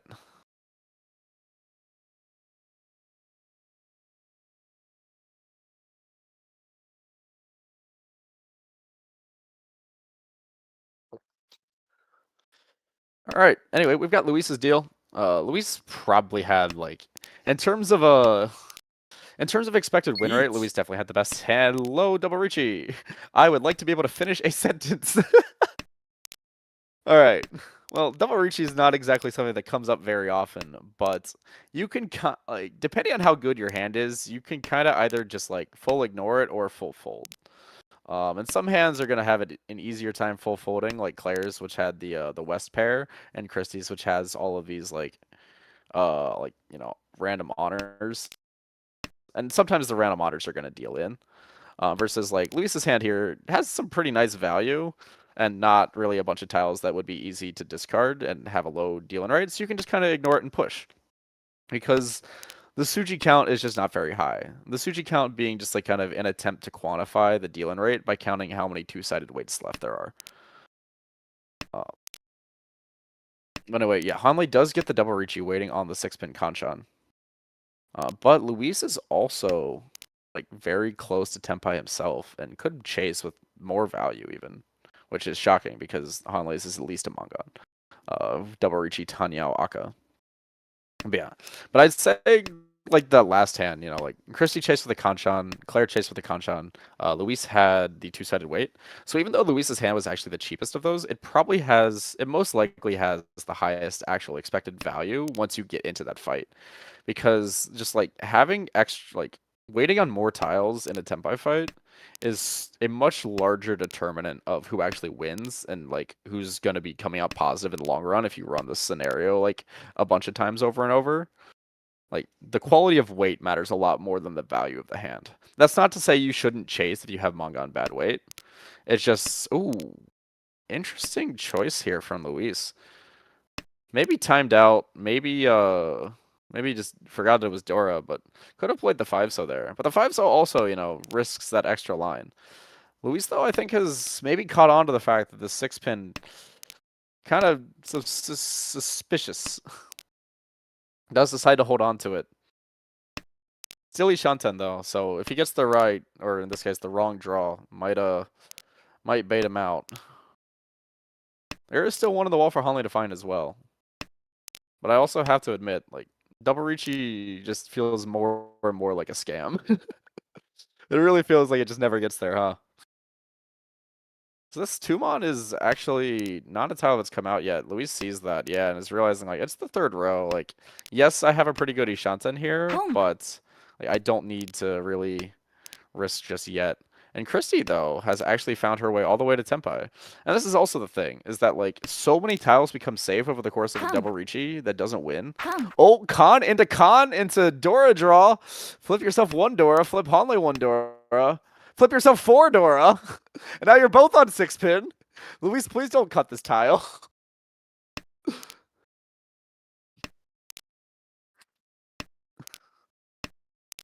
Where is this last 6-pin? There's one in the wall still. Hote? Haite? Deadwalled. They're both just gonna look at each other like, holy. And Luis is like, man, I'm so happy I did not cut that 6-pin. That would have been disastrous for anyone who dealt in. So yeah, unfortunately, Luis kind of gets his deal robbed by the double Riichi. But great play all around from Christy to find her way back into Tenpai there. It's not the easiest thing to do, but with it's like so many tiles become safe over the course of a round against double Riichi that you can really identify the ones that like can and can't be discarded, and then just kind of like make your way to like a hand shape that doesn't need to cut the ones that you don't want to cut. And obviously that information is always going to be changing with, you know, extra discards coming out every round, but yeah, just, you know, when the double Riichi goes on long enough, it is absolutely possible to do stuff like that. And, you know, pick up a 1,500 points for free. And also give us some fantastic entertainment. But meanwhile, I talk, Luis is Tenpai. Just trying to pick up that extra stick in the middle, you know.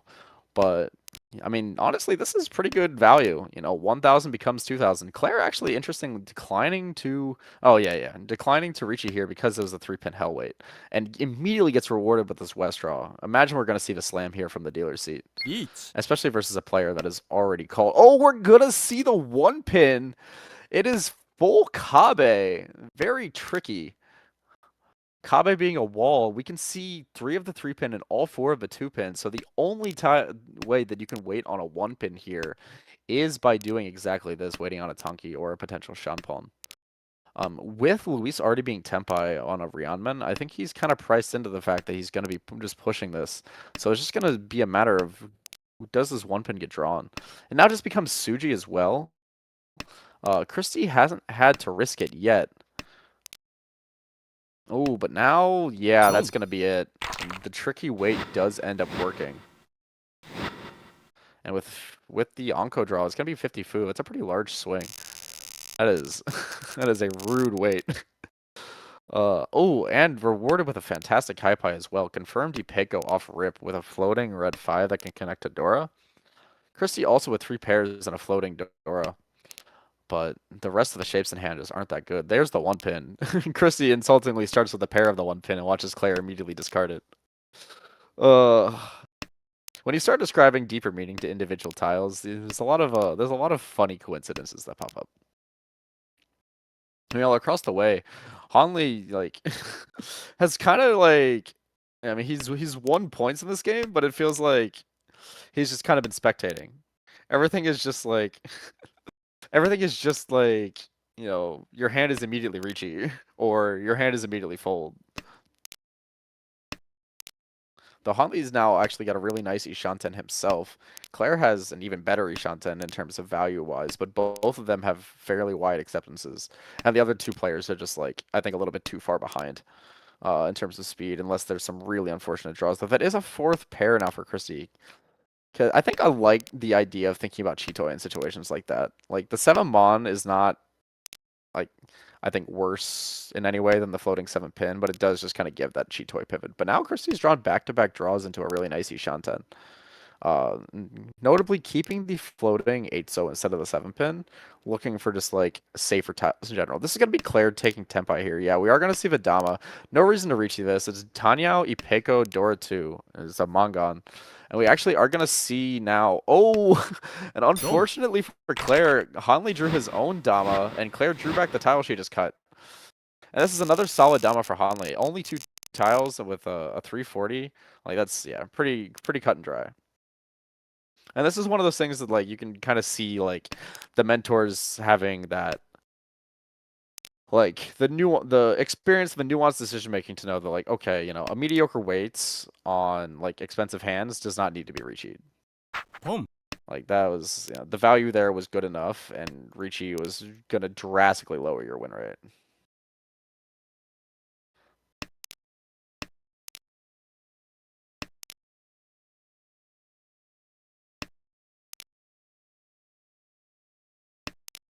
Moving in now to South. Christie's had definitely not the, just an unfortunate round, honestly.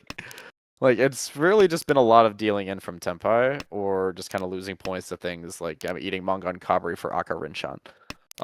Which was still crazy. That reminder that that's how we started this game. But anyway, Hanli trying to run away with this, because reminder, it's only the top mentor that gets to advance, and Hanli and Claire were very close in points when this started. So I think between the 2 of them, unless Rox is running it up on the other table, I think between the 2 of them, whoever wins or whoever finishes with more points is fairly likely to be our mentor representative in the finals. But Christie really needs to just find like any amount of like ability to win a hand as dealer here, and unfortunately Hanli's hand looks fast enough that it might be a problem. Do see Luis across the way as well. Luis, unfortunately, has had some solid hands, but has been relegated to mostly being a spectator by the other just random fireworks that have been going on. But this is now a nice Ishan 10 for him as well. Yeah, takes the Rianmen. The 1-4 cell looking like a pretty strong weight, and the 2-5 mon not looking bad either. Both very, very live from what we can see. And this is where, if you're Luis, you really need to just start thinking about what's the safest tile you can have in your hand. So if you see he takes the 9-so there instead of the 1-mon, you're not going to use either tile, right? Your shapes are pretty much set in stone. So he sees that the 9-so is a safer tile than the 1-mon because it's safe to Claire, and he sees 3 of the 8-sos, so it's harder for people to be waiting on it because you can see so many of them. But in the meantime, Christie has gotten to Tenpai. It is just Riichi +1 on a 3-tile Kanchan, but I think as dealer here, you kind of just have to Riichi this. Unfortunately, waiting for upgrades is just going to take a little bit too long. Sumo. Yeah, it does decide to break, but it's just going to be the sumo. On the red 5 to add insult to injury. But yeah, the unfortunate thing there for Christie is just that, even though, if you Riichi, most likely nothing changes, but it's not necessarily a Riichi to win the hand, it's more of a Riichi to buy yourself time. Because 4th place dealer Riichi commands a lot more respect than, a normal Riichi. Because the last thing you want to do is let the dealer back into the game. So people may even fold Tenpai just to try to avoid trading places with the last place dealer. They don't know you're on a mediocre weight with mediocre value. So especially when people are already open, it oftentimes can be worth just trying to shove someone off their hand. It's a little bit like bluffing in poker, because I spent way too much time this weekend playing poker. An enjoyable time, but not a lucrative time. Shout out to Andreas' bachelor party. Very fun time, and I very much appreciate the invite. Who is also out celebrating his birthday dinner tonight. Without. So, a happy, very early birthday to Andreas. Anyway, this hand, Hanley has reasonably decent shapes. However, Claire's the one with the Dora pair. Gonna go for the Adozuke on the Dora. This is the one time, cheating the mediocre shape is absolutely fine for Adozuke. It's absolutely what you want. I'm always just a little bit squeamish about taking Adozuke on the Dora, but in cases like this, it has absolutely paid off and is now she's Tenpai on this 8-pin. Luis also Tenpai on the 8-pin, so at least no risk of dealing in unless Claire finds a way to change her weight. But this is the situation, I think, where Claire's kind of realizing that it doesn't really matter whether or not she, wins or loses versus Luis. It really only matters whether or not she wins or loses versus Hanley. So there's just no world where she's going to be folding this hand. Oh, and now we're seeing Christie get in the mix as well, knowing that without a deal, she's got to find monsters in every hand. And this is something that I think Christie does really well in general when she plays, is that, there's never, any, she's very good at just consistently finding, ways to come back in games. And sometimes that ends up, sometimes that can just, end up in a blow-up because it involves, a lot of, pushing and finding yourself with expensive hands. But it also, is just a way to claw your way back into games. And this is going to be the 8-pin push from Hanley.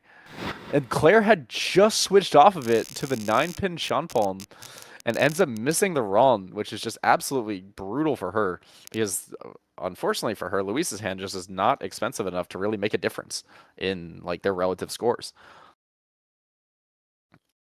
Yeah, but I think honestly, you might have even seen Christie skip a run there to try to go for Chinitsu because the Honitsu only maybe was not enough points for her. And finding such consistently finding expensive hands and ways back into games is a very different vision than the first seeing the first thing that a hand can do and just playing for that. It requires a whole different level of planning and understanding of where the value is, what draws you can play for, and just constantly reassessing that as the hand goes on. And that's something I think Christie's very good at.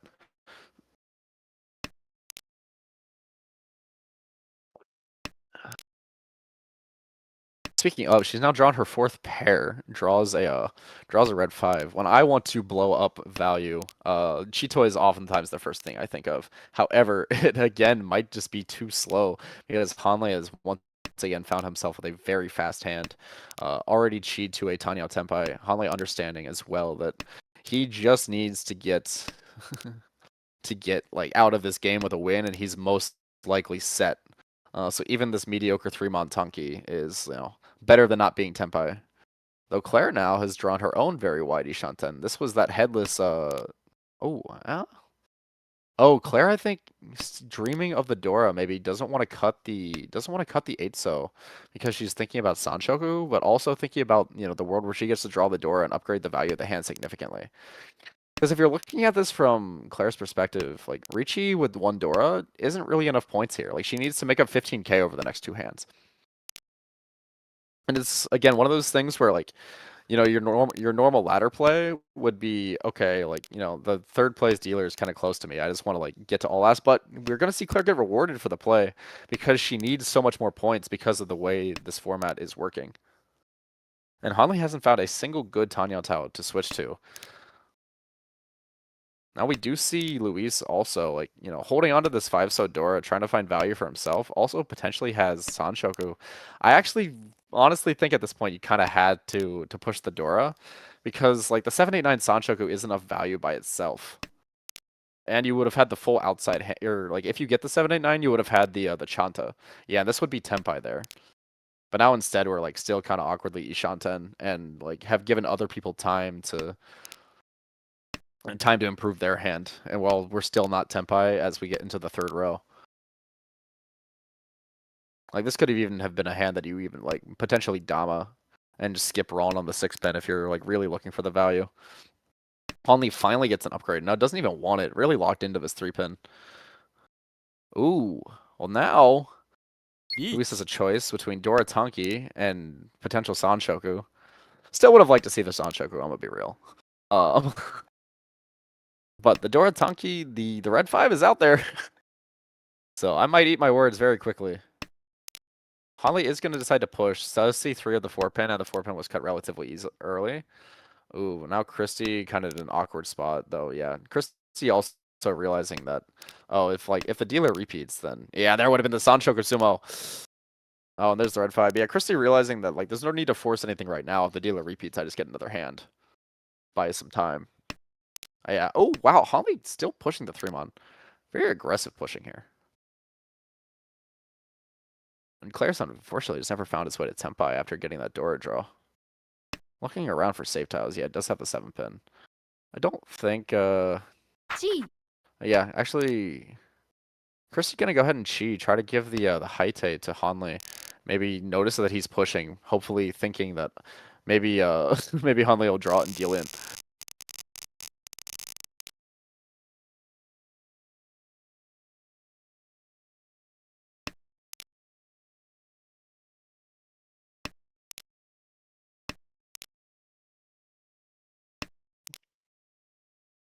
All right. Well, we go into South 3 again. Score's mostly unchanged. Like, the Hanley being Tenpai there does get him a little bit further away from Claire, but it was, I think, a little bit more aggressive than he needed to be for this situation. Especially once you have, like, a couple of actual Genbutsu, it's just a little bit unnecessary to take risks like that versus the dealer. That could easily cost you 12k. That being said, did open up a slightly larger gap, and now has 4 Dora in hand as well as a callable red dragon. But again, like, he doesn't really need the points at this point. Though, if he wants to catch Jong Wick, he might, given his massive lead from the previous rounds. But if your goal right now is just to make the finals as the mentor, like, all you really need to do is just close out this game. So you don't need to make use of all these Dora in your hand, because it's very difficult to make use of all 3 red 5s a lot of the time. Especially when you add the 2-pin Dora into the mix. Meanwhile, Christy has found her way to a nice Ishanten. Just looking to get Tenpai as fast, or sorry, not Christy, sorry, Luis. My bad, I forgot whose perspective we were watching. Luis has found his way into a nice Ishanten and is now going to just probably attempt to Riichi on the Dora Kanchan. Riichi on the Dora didn't work out so well for him last time, but this time I think it's a lot more justifiable. Speaking of, Claire has also paired up the Dora, still going for greed where she can. We see she just cut the East pair, trying to pivot to Tanya to get as much like value as possible. And Luis actually even going to set up a Suji trap here on the Dora. We'll see if anyone bites. Probably not, but you know, we'll see. And then Christy across the way, just like, yeah, like this is just the type of hand that really just doesn't have anything going for it. Like, you know, you can maybe dream of a 5-6-7 Sanshoku, something of that nature. Claire going to go with the full greed route, knowing that she needs to catch up with Hanlei, going for the Tanyao Ipeiko Dora 2, which would be a lovely Mangan. The 3-pin is actually more live than you'd really expect it to be. And of course, immediately backfires on the Ryanmen she decided to discard. Because what is Mahjong if not missing every single 50-50 decision that you make? But immediately draws Tenpai back anyway, is going to Riichi. The 3-pin is Suji trapped. Suji traps around the Dora, really not something you should rely on. People will absolutely greed the Dora and set up Suji traps to do so. This is going to be a chase from Luis. It's going to be 2-pin versus 3-pin. And now a chase from Christy, just Pinfu, but, you know, those extra sticks and denying Luis from winning the hand is, you know, everything you can really ask for right now. Wow, but Christy's going to be the one who draws the wrong tile, unfortunately. Just an absolutely brutal game for on her end. You know, like, really hasn't, like... I think every time I've watched one of the games of, like, the people that I've been menteeing, they've just, like, eaten a very tragic fourth. That does take us into All Last. And with Claire having the deal, it's now very much the Claire and Hanlei show as to who's going to outplace who. I don't have the standings in front of me, so I do not know whether or not they're within, like, just one placement gap. The standings have been put in front of me. Yep. Oh, yeah. So the difference between them is close enough that it's just whichever one of them outplaces the other is going to be ahead. And then you can't really control what happens in the other game, but you just like you do your best in this game and hope that it's enough. Like if Rox has a monster game on the other table, that's not something you can control. Yeah, you know, Mahjong is all about controlling what you can control and hoping that the things that you can't control also fall your way.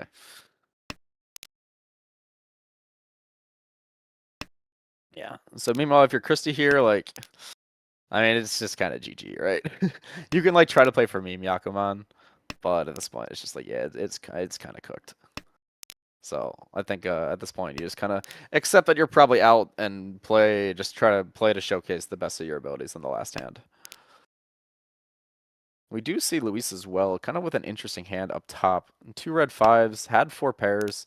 I really like to see people hedge cheat away from 4 pairs a bit more than they do. But I think with this hand, like preferring to play it normal is also fine. And now he's found his way to a really nice, like, you know, potential Riichi, like Pinfu, 2 red 5s, like, you know, get a Mongon for the road. Meanwhile, Claire has also found her way to Ishanten, once again looking for that potential Ipeiko that really helped her out last time. Has the option here to play 1-so and pivot to Tanya, which would be callable. Would be a slightly less wide Ishanten, though. And it's going to decide to opt against it, maybe trying to hope that she ends up on the Shanpon weight. So I think if you're going to do that, then if like from Claire's position, then you should probably hold on to that 7-pin because the 6-mon's not really doing much for you right now if we're not taking the 4-mon acceptance. Oh, never mind. Actually, yeah, no, because of the Furiton on the 9-mon, you don't even want to end up on the Entoltsu. So because the 6-mon's not helping, the 7-pin actually helps a decent bit because then you can end up on that 1-so Shanpon Suji trap that you're kind of aiming for more often because you give yourself 8-pin draws back while not actually forcing yourself to accept the Furiton. You also give yourself 3-pin draw, I think. Yeah. At this point, if you're Claire, you're really just looking to like even pawn your way to Tenpai. Or Chi your way to Tenpai. Just find any way to Tenpai. This is going to be the Riichi for Christy. It is Furry 10, but like Furry 10 doesn't really matter when you're just trying to maximize your points.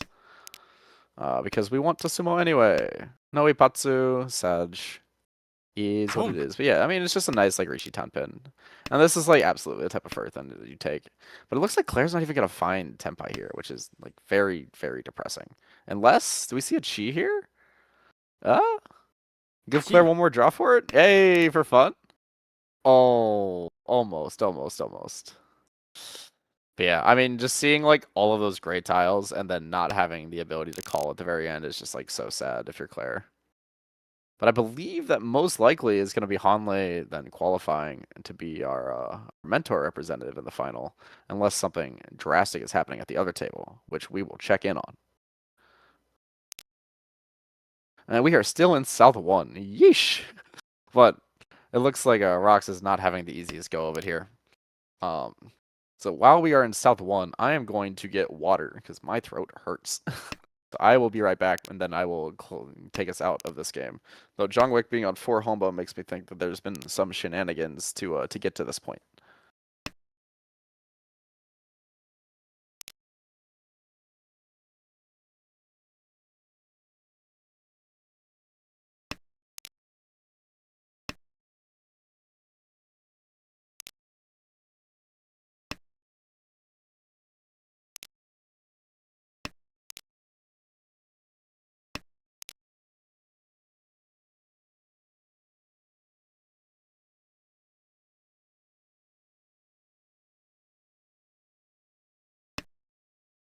Home.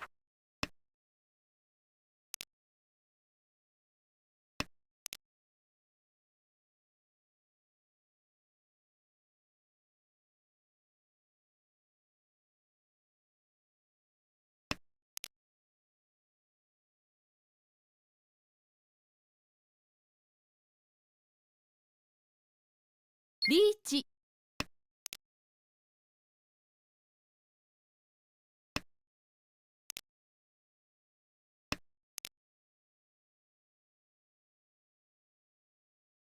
All right, I have returned with water. We love water. Hydration is key. Eat.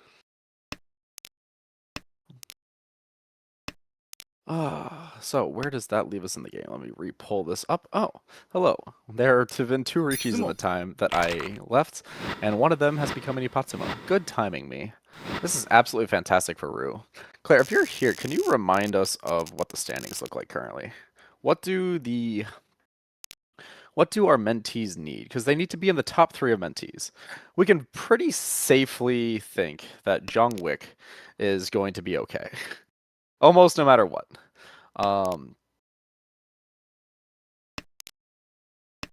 So the real thing here is Rue going to be able to overtake Luis?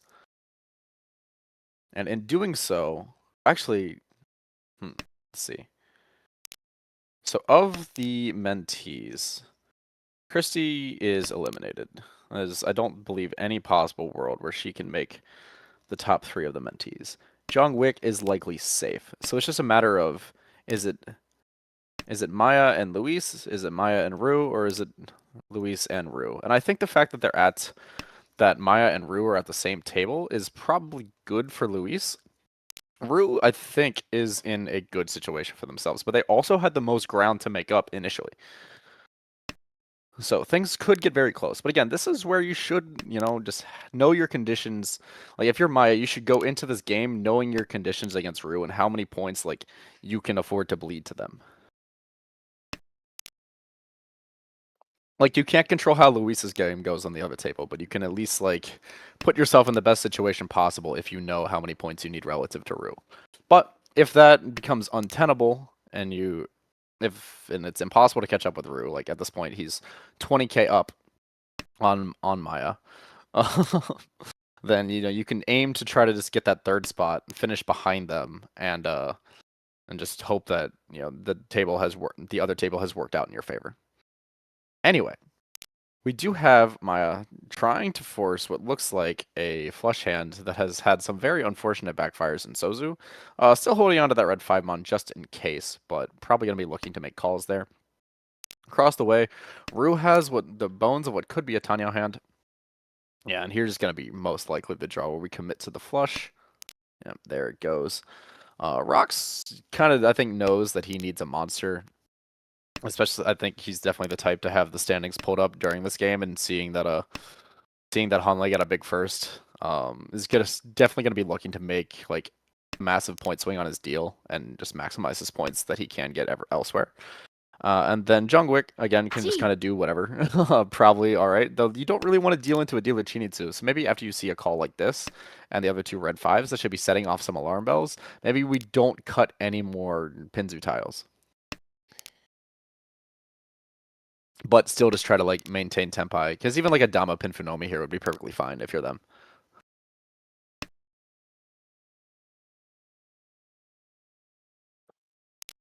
It's another potential chi here for Rue, but yeah, not really something they need to risk though. If you're Rue, like you also know that Maya is your like direct point competitor at this point, like with the way that the game is shaken up. So like anything that you can do to like bump her off of her deal makes your chances of winning more likely.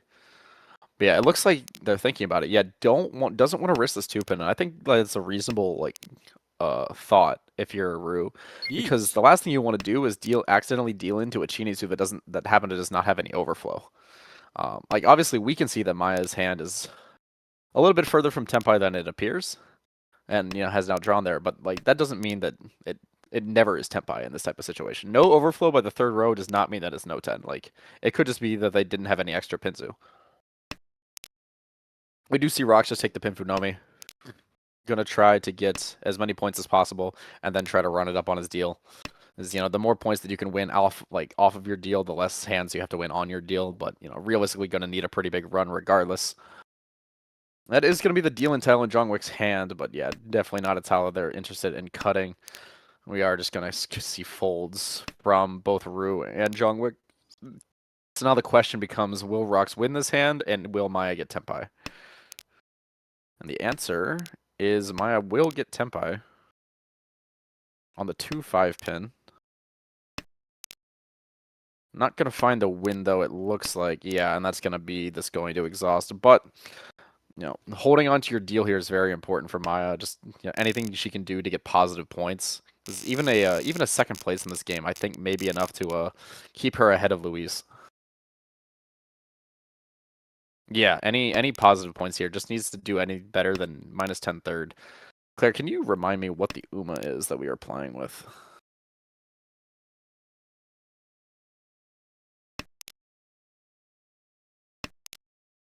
UMA is 30-10. I see. Understandable. Thank you, thank you. I know you forwarded me the rules, but I only have one monitor at the moment, so I am doing my best to keep track of all the happenings. But yeah, so as long as Maya can actually like maintain positive here, then she's going to be good. But she also unless she has the standings document pulled up, she doesn't know that because she doesn't know how Luis's score went.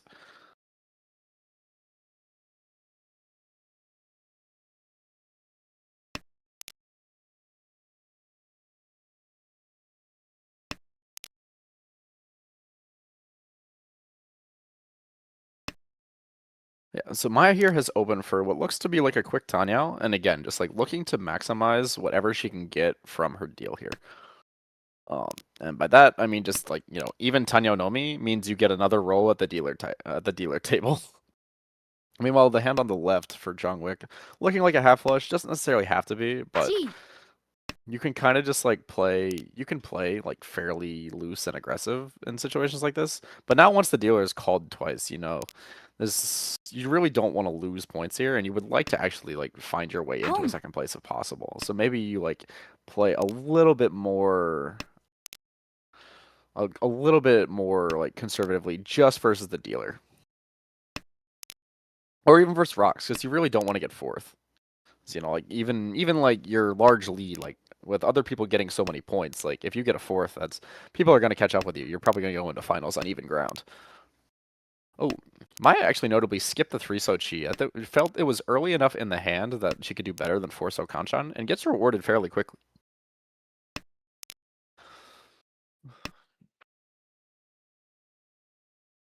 Across the way, Rue's hand is really nothing to write home about.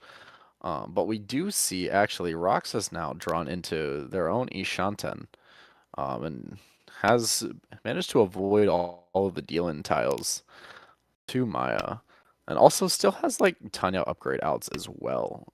if he were to happen to draw like anything in Pinzu. But this is going to be Tenpai. We wonder if we're going to see him take it. It's only a 2-tile wait. Not really something you'd be thrilled about. I think I like break here with Riichi. playing the 6-mon or the 7-mon. Oh yeah. I mean, it is Riichi with 1 Dora, but I think like this wait is so bad that yeah, like this is really where you're immediately kicking yourself for that Riichi. Because they draw like the immediate like best possible upgrade tile. So you could have played, I think, like 7-mon there or even 6-mon and just had a very wide Ishanten. But actually, yeah, it's not even. Oh wait, no, it's just a dead weight. I did. The weight was fully dead. I forgot about the 6-7 that was in Maya's Chi. But anyway, Maya is gonna take advantage of the situation. The 8-pin was Genbutsu, and so Jongwick, by folding to the 4th place Riichi, actually just deals right into the dealer, and we get another repeat. And this hand is another hand that like Maya looks like she could take open kind of quickly and just like try to make a value like that. And now all of a sudden this starts getting a little bit scary if you're Rue, because like Rue's really relying on that like 30-point Uma to like save them, because they were like quite far down coming into this round relative to like the other mentees. So really needs that first bonus, I think, to hold on to this qualifier spot.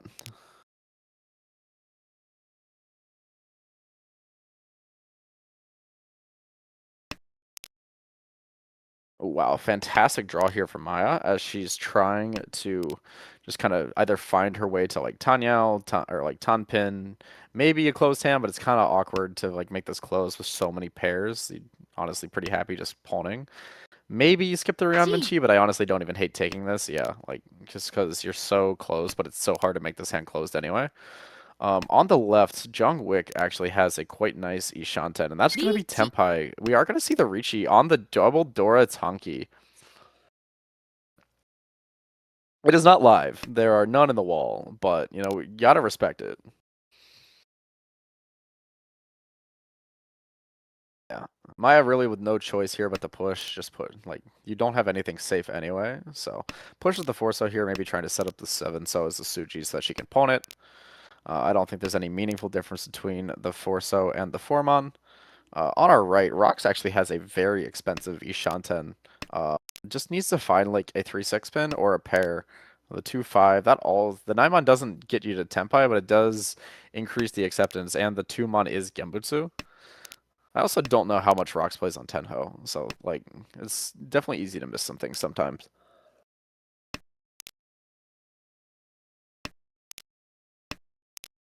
Across the way, like Rue is, I think, just very solidly just like doing a good job of folding. They understand that they're in first place. They understand that they're like where they like need to be. Rock's actually considering this Chi, and I think I do like it. It does give Genbutsu away for Tanya Dora too. I think this is probably a little bit too cheap for like this exact situation, but I think in like a vacuum, like where if you're playing this just in a game as a game where you're trying to avoid fourth, I think I really like this Chi. It's definitely creative as well. The Chi, like the 7-mon from a the 6-7-7-8 shape and leave yourself the pair behind. It's not necessarily something that's always easy to visualize.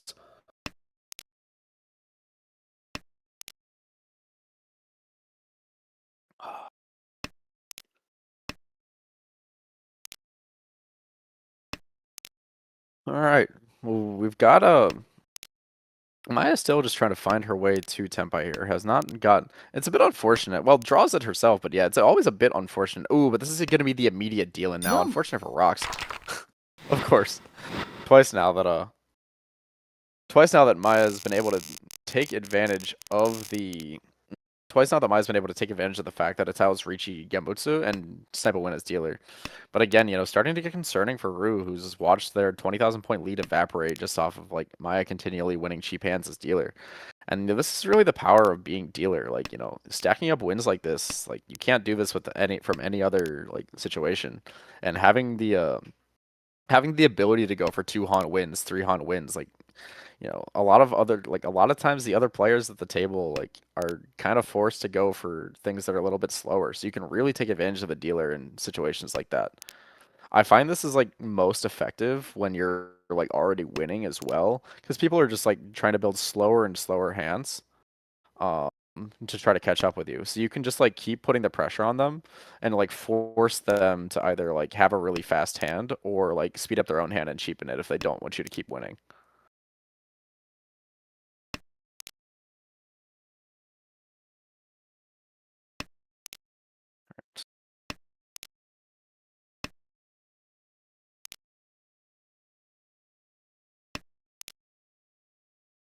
Okay. Mm.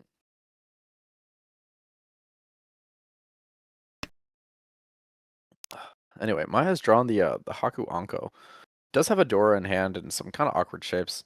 On the right, we do see a very nice hand forming for Jonathan again. Has honestly had some very nice hands for like the last couple of rounds, but just hasn't been able to find them. Also, just not a very easy decision to make with like all of like the kind of similar-ish shapes.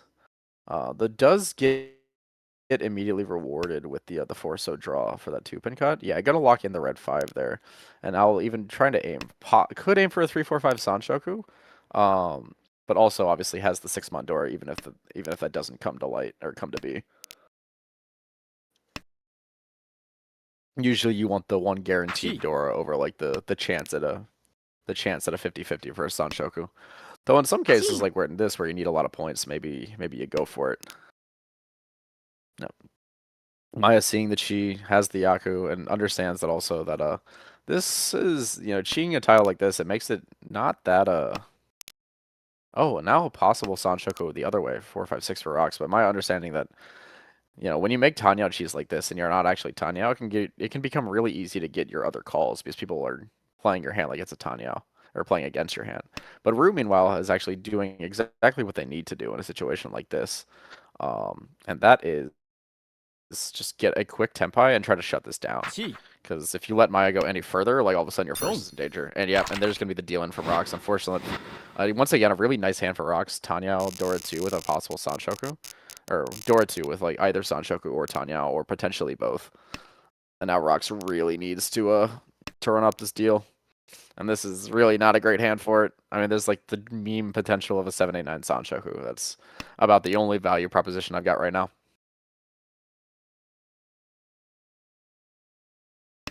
Yeah, I think if you're Maya, you're like pretty set. I mean, obviously you would like to pass Rue, but I think you're pretty set on the fact that like if this is how the game ends, you are most likely fine. And so you don't need to take any major risks, but you also don't want to let the dealer do whatever they want. Because the more momentum a dealer is able to build, the more at risk you're going to be. And if you're Rue, you're pretty much in the same. You're thinking the same. You look at a hand like this, and you're like, "Oh yes!" And that 2-pin draw is fantastic. You're all in on Tanyao. You're all in on like everything that you want. Meanwhile, if you're Chongwick, like you're just trying to improve. Like you know that you're pretty much going to finals, like most likely. So, well, one, you really don't want to deal into a dealer bomb here. That is absolutely not something you want to do. But you're just trying to like improve your own situation as safely as possible. And it looks like he's doing just that by like positioning himself for like a Tanyao Dora 1 maybe, something that you could open for, but something that like if you get good draws, you could even turn into a Mangan. Thinking about this pawn, definitely, I don't think it really helps, but it's definitely like worth at least a thought. So I think I like that. I like the pause there if you're Rue. This is another like interesting draw. Like I think I would have liked to see the 2-so go out there. You're technically going back Shanten, but the 3-so 6-so Kanchan is not really something that you're like is not really the Shanten you want.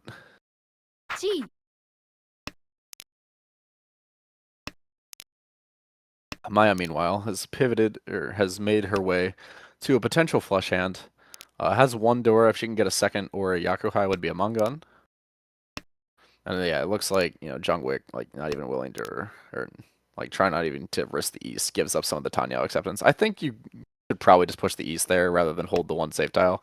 Because once you're open, you're kind of just like, all right, we're doing this. Ooh, that's a fantastic draw again for Maya. Now would be at least 40 Fu, so at least 5,200. Could potentially be more if she has the Dora. This is Tempai for Rocks, for Jonathan. It's everyone's least favorite Tempai. The 6, 7, 8, 8, 9, with waiting on the 7-pin pension or the 7-so penchant that you're already using a tile of, and you already see one of them as well. And you also, if you were really paying attention to Tenho, you saw that 7-so pause for quite a while, and it probably wasn't you who was trying to pawn it.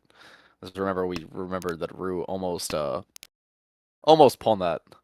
But the thing is, Rue's actually in a situation where they might, like, they could G this to Tempai. Yeah, now they're Tempai. The 7-so is the push tile. We might see it get pushed just because there's not really a whole lot else to cut. I mean, you guess you've got 4-pin.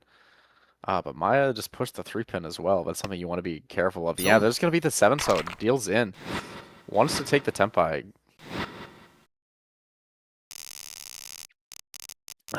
No there for Rocks was a bit unfortunate, but does get the win on a, you know, anytime you can win on a weight where you had 0 tiles in the wall, you're pretty happy. You count your blessings. And now you've got a much better high pie with which to create value if you're Rocks or Jonathan.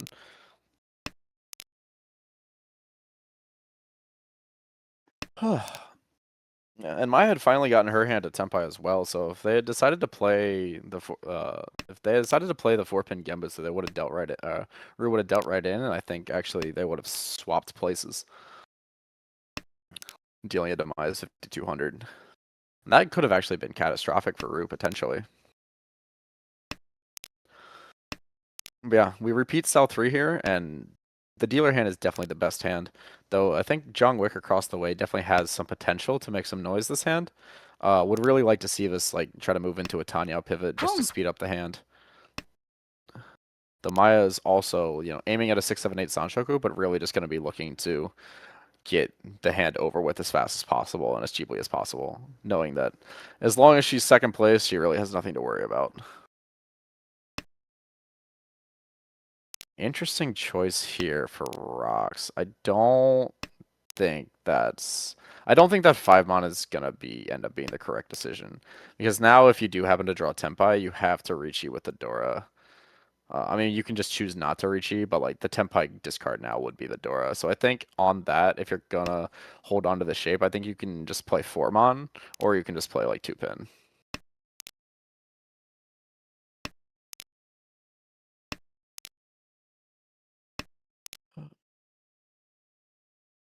Yeah, we do see also across the way, Jong Wick is playing this 9-pin, 9-pin pair. I think trying to pivot this towards Tanya, but also has drawn some other awkward tiles that don't help with Tanya, like this 1-so, 9-so. Still 2 Shanten for Maya. Just looking for anything to call. Yeah, and here's where like I really wish that we didn't have to cut this Dora, but you know, this is still a very strong Riichi if you're Rocks. I think what he very much wanted to avoid was the 3 6-pin Furryton, which I think is fair.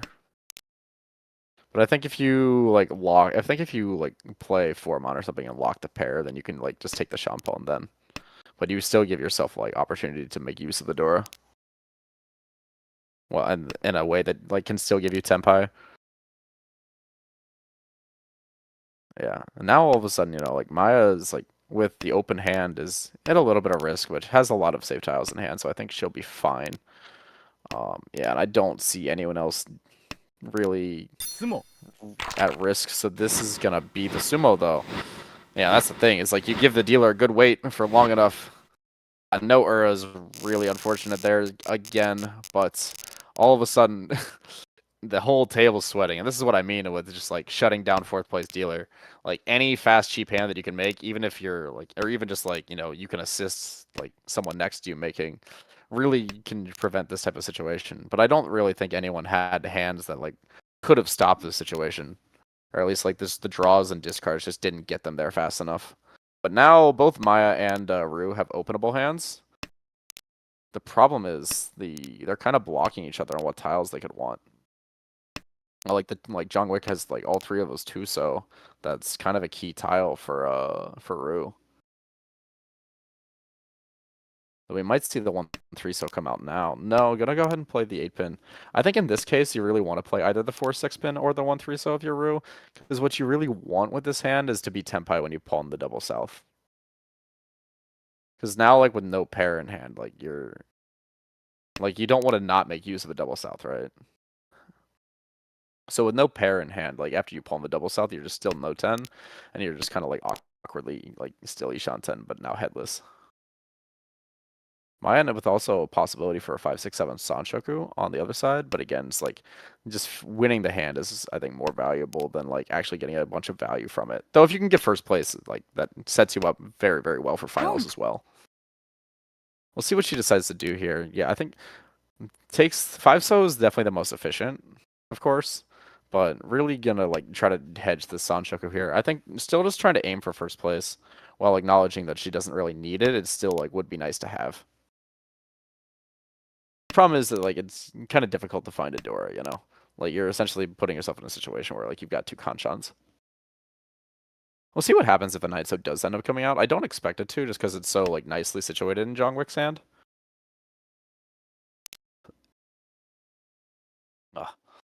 Ooh, this is actually a really nice Ishanten upgrade for Rue, if they can see it.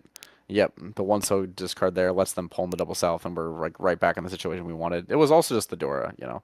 We're pretty happy when we draw the Dora, and it is usable. Who would have thought? Anyway, rocks in front of us also, like, you know, there's a possibility for this hand to be a normal hand, but also Ishanten for Chitoi on some tiles that would be some very strong weights.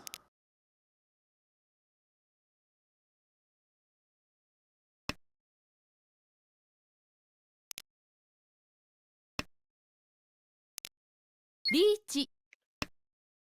Ooh, but Jongwick is actually going to beat Rocks to the punch on this Chitoi and potentially snipe him on this West. Yeah, this is exactly what you're trying to do as well if you're Jongwick, because you really don't want to get fourth in this game. You know, you came in, you were riding high, you had like the plus 90 from the first two games, but won fourth place, and all of a sudden, ooh, wow, and even the immediate, I don't think I like this 9-mon from Jonathan from Rocks. Because the East had just come out, so you know it's safe. Obviously, you know, that route ends up with you playing the West, which we know deals in. But, like, when you draw the 6-pin, you have to immediately, like, reassess the fact that this can also be a normal hand. And by, like, normal hand, like, I mean, like, not Chitoi. Like, if you had the 9-mon Onko, you draw 3-pin, then you can Riichi on the 7-mon 7-pin Champon. Like, you can't really be too picky, right? You're the dealer. Or, like, you're the dealer, you have to win. But this is surely going to be the West discard now. Yeah. A very, like... very valid chase from Rue with the very expensive hand, but Rock shows the door, and of course is going to try to wait on that, going for his own Chitoi. Now we go into all last, and you know things have kind of become spicy again. I think if you're Jonathan and you know the what has happened at the other hand or table, you pretty much just have to go for Yakuman and Prage, because I think even like a 40k first isn't going to be enough. Or like even if you were to sumo Hanuman here and Gakten first, it's probably not enough to overtake Hanley in the total standings. So you just go for like Giga Meme Monster. But also like you can just play like, you know, play your best to get your best result of this table and just like seed the promotion or the advancement to someone else.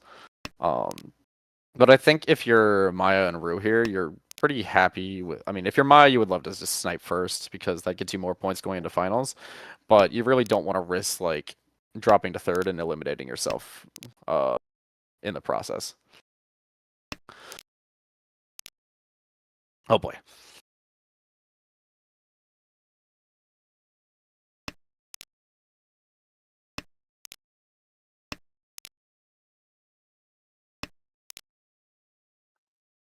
And yeah, if you're Rue, like, you know, you're really just like, you're trying to get first, but you also like, you know, you may need more points.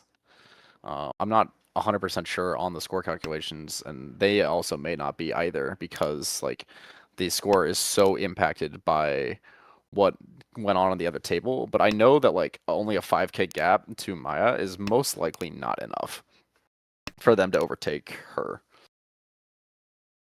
because of the lead that Maya came into this round with over them.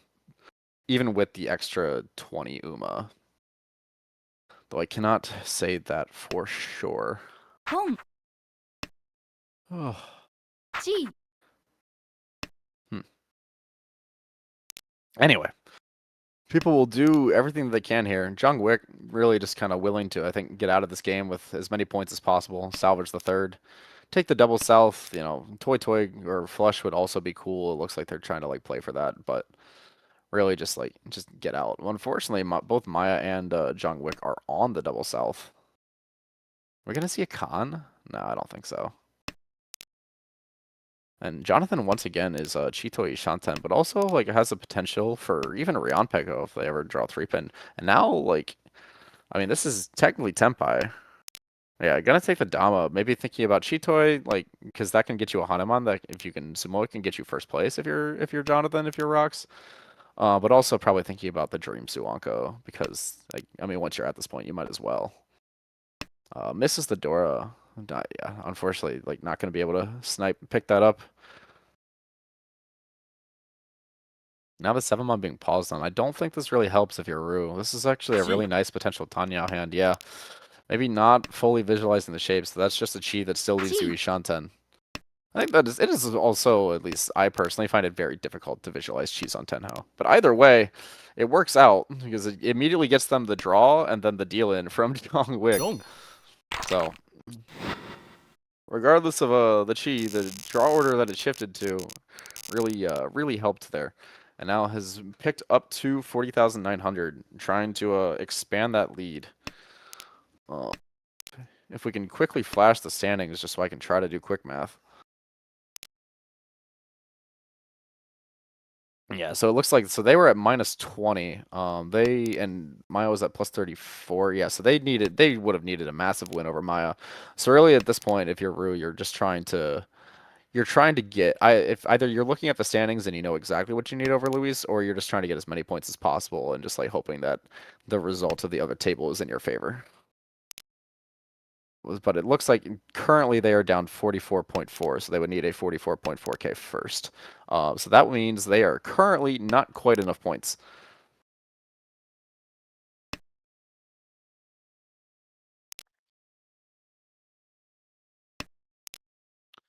Yeah, so very tense end of the session here. I mean, for really just Rue, honestly. Because, I mean, if you're Rox, you've pretty much been eliminated. If you're Jongwick, you're pretty much confirmed. And if you're Maya, all you really need to do is just not, like, deal into 12k. Though, actually, even Maya dealing into, like, one of Jongwick or Rox, like, and dropping to third could end up hurting her quite a bit. I don't know exactly on the math there, but I would imagine being third would be bad. Yeah, because I think Luis is only about 10 points behind her. So yes, that would in fact be bad, as they say.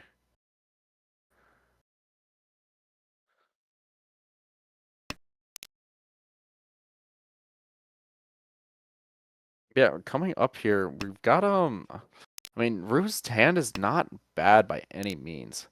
But across the way, like Maya's hand looks like it could be the type of quick hand that you're really looking for to try to end the game. It's like you've got the Haku pair, but it also doesn't even have to be Haku. You can get Tanyao. Though this one pin draw doesn't really contribute to anything. And then on the right, you know, if you're Jungwick, even just like Dama Pinfu or like Riichi Pinfudora 1, just pick yourself up some points. You really want to get third here, if you can. Or like hold your third here just to like give yourself as many points as you can going into finals, because that's like all you're really worried about.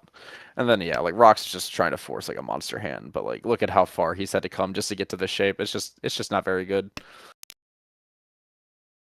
Maya is going for the Tanyao pivot. This could leave her in a situation where she's a little bit lacking on safe tiles, but like looking around the table, it just doesn't look like there's going to be anything that's particularly dangerous.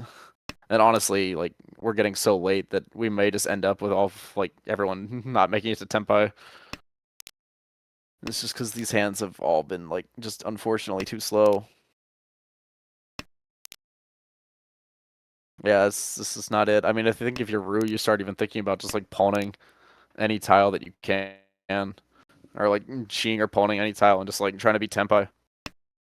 Though they also like may just be content to end the game in first and see what happens, but we know it's not quite enough just yet.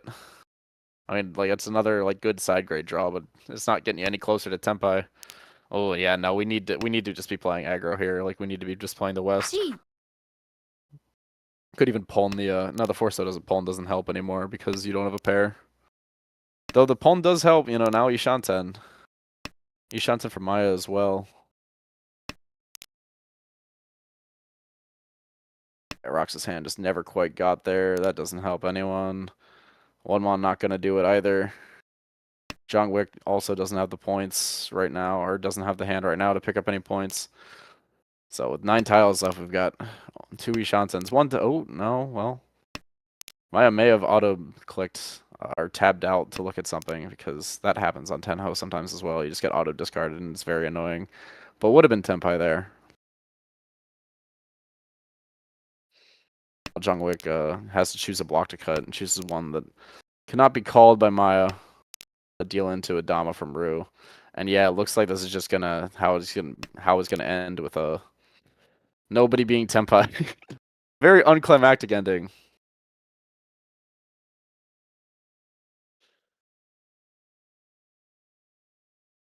I mean, Jonathan finally got all the way to like Menholm, Chitoi, Shanten, but I just look at how far that hand had to go, and it just never quite got there. Maya just discarding, but no matter what she discards here, it's not gonna hurt.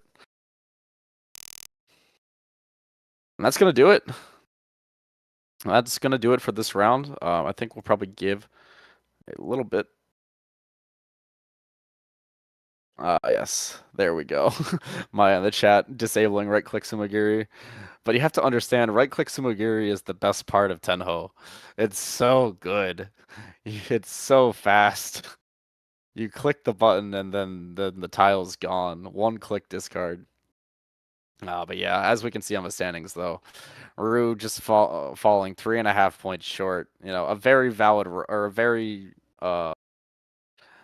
strong run at qualifying, coming in as like fairly deep last place into this round. And this is, you know, where the carryover kind of gets you. But with yeah, with that though, we go into finals with Jongwick and Hanli being pretty much tied. There's no more mentor-mentee shenanigans in terms of like who you're actually playing against. You're just playing against your table. So Louise definitely a bit far down. Will need some help. But if you're Maya, really like, you know, all you need is to win and do it by a Mangan, and you'll be all set. So everyone knows their scores, everyone knows their conditions, and we've got one more Hanshan. Can call it wraps on Riichi Nomi mentorship. Thank you again to all of the players and all of the people who participated in the mentorship program. And thank you very much to Claire for helping to run this tonight.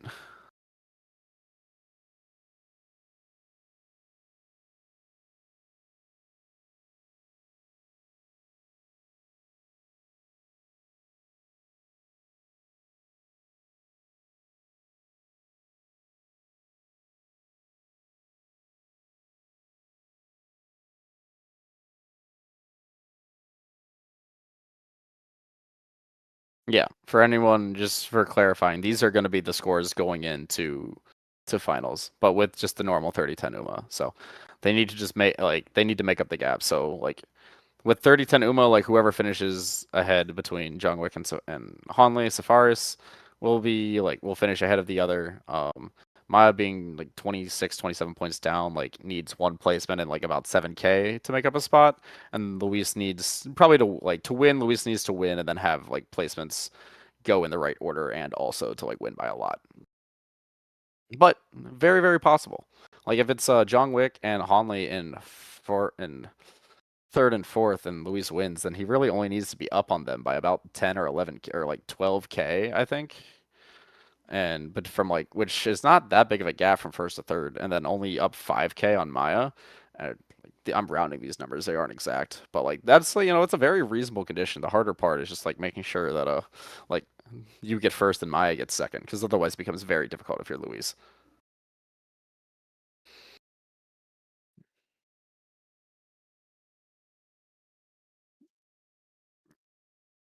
Anyway, I believe we are going to be sending the last game here in a second. I'm going to take this opportunity to take a quick break and rest my voice. So I will talk to you in a couple of minutes.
All right, and we're back.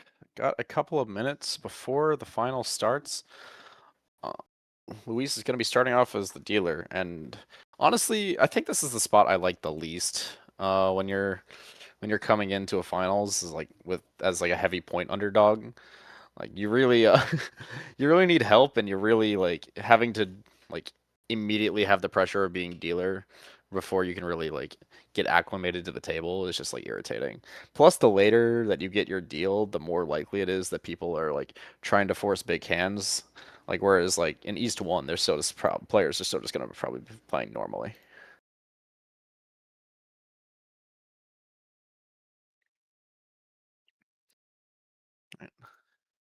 Oh, hello.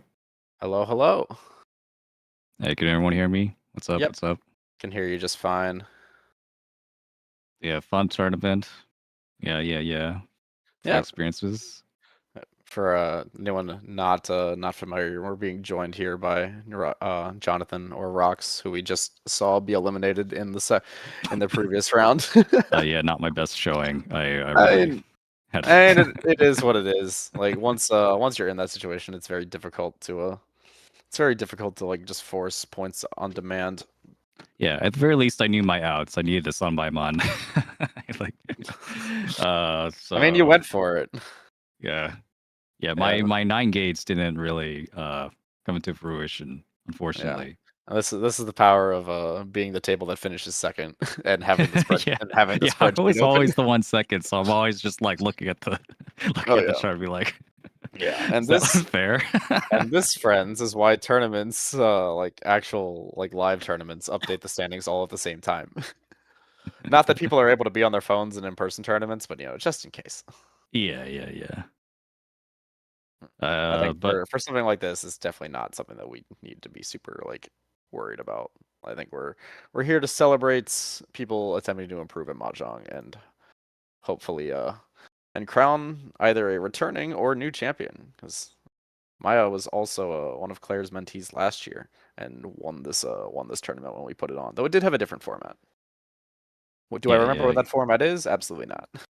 Yeah, so Claire has the opportunity to be the Zen monk that leads people to enlightenment without ever reaching enlightenment themselves.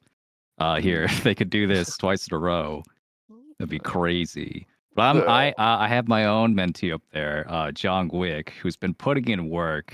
Recently gone to master rank on Mahjong Soul, Hey, let's and getting go. started. Yeah. How was working with John Wick? Because I felt like that was at least to me a pairing that made sense when we put this together. Yeah, it was yeah. So like John Wick is another I think still now, like still a little bit, but like a little slow, like more towards like a Menzen style. Yeah, so And so plays. like a lot of the work we've been doing is like, finding those opportunities to make those quick hands and like and make a quick hand that makes sense for the position. Yeah. Got it. Okay, yeah.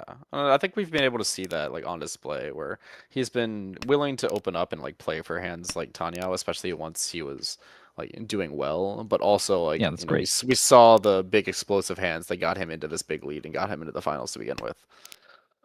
Uh, Mm-hmm. Meanwhile, on these hands here, Luis has got a really nice hand in front of us as dealer. Possible 4-5-6 Sanchoku, but would kind of need to like reconfigure the head of the hand. But just like kind of nice shapes, just needs to connect, I think, to one more tile, and you're quite happy. On the right, it's honestly kind of the same for Maya. That south in hand is just kind of sitting there, but the hand itself has a lot of potential value if you can get it closed. Mm-hmm. Yeah.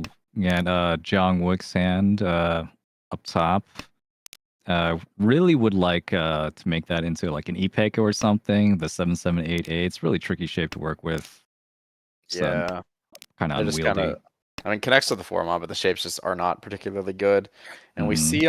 we see on our left, Hanley is actually pivoting towards the potential for a Tanya, though now just draws the 8, so it's just gonna take the pin for Nomi Riichi. Yeah, absolutely.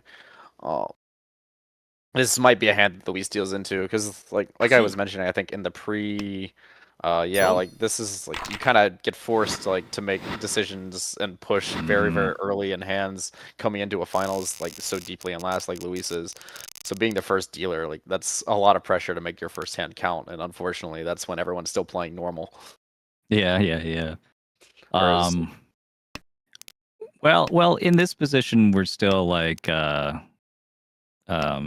least a few of these players still have to think about their position from last game carrying over.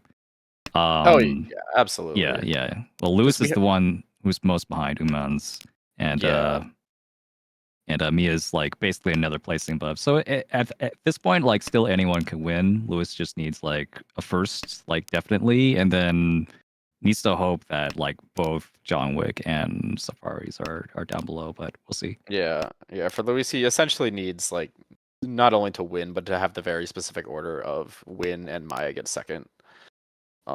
Yeah. And then Everyone else, and then also still be ahead of them by a decent amount of points as well. Whereas like Hanley and John Wick are like pretty much tied.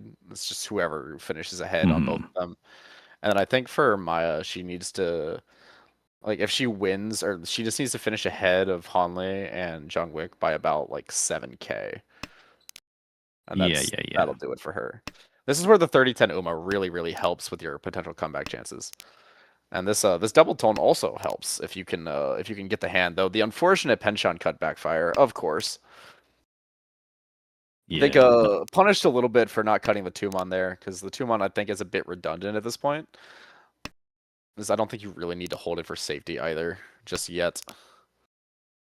Yeah, maybe thinking of like some really ideal future where they can somehow win on the 1-4, but like there's like it turns the 3-3-3 into a pair, which you don't need. Yeah, okay, we'll see. The 2-3-3-3 shape is really strong normally, but when you don't have a world where you're actually using the threes as a pair, like it's pretty locked into being a triplet in this hand. Like there's just not really any point in holding on to the 2 at that point. And we could have kept that 7 mod for Suanko Yishanten as well. Yeah, but I mean that's like but, okay. And that's just playing the tile that you think is safer, which is perfectly fine because we don't. Yeah. We see the the 6 mon coming out before the 1 mon is kind of telling.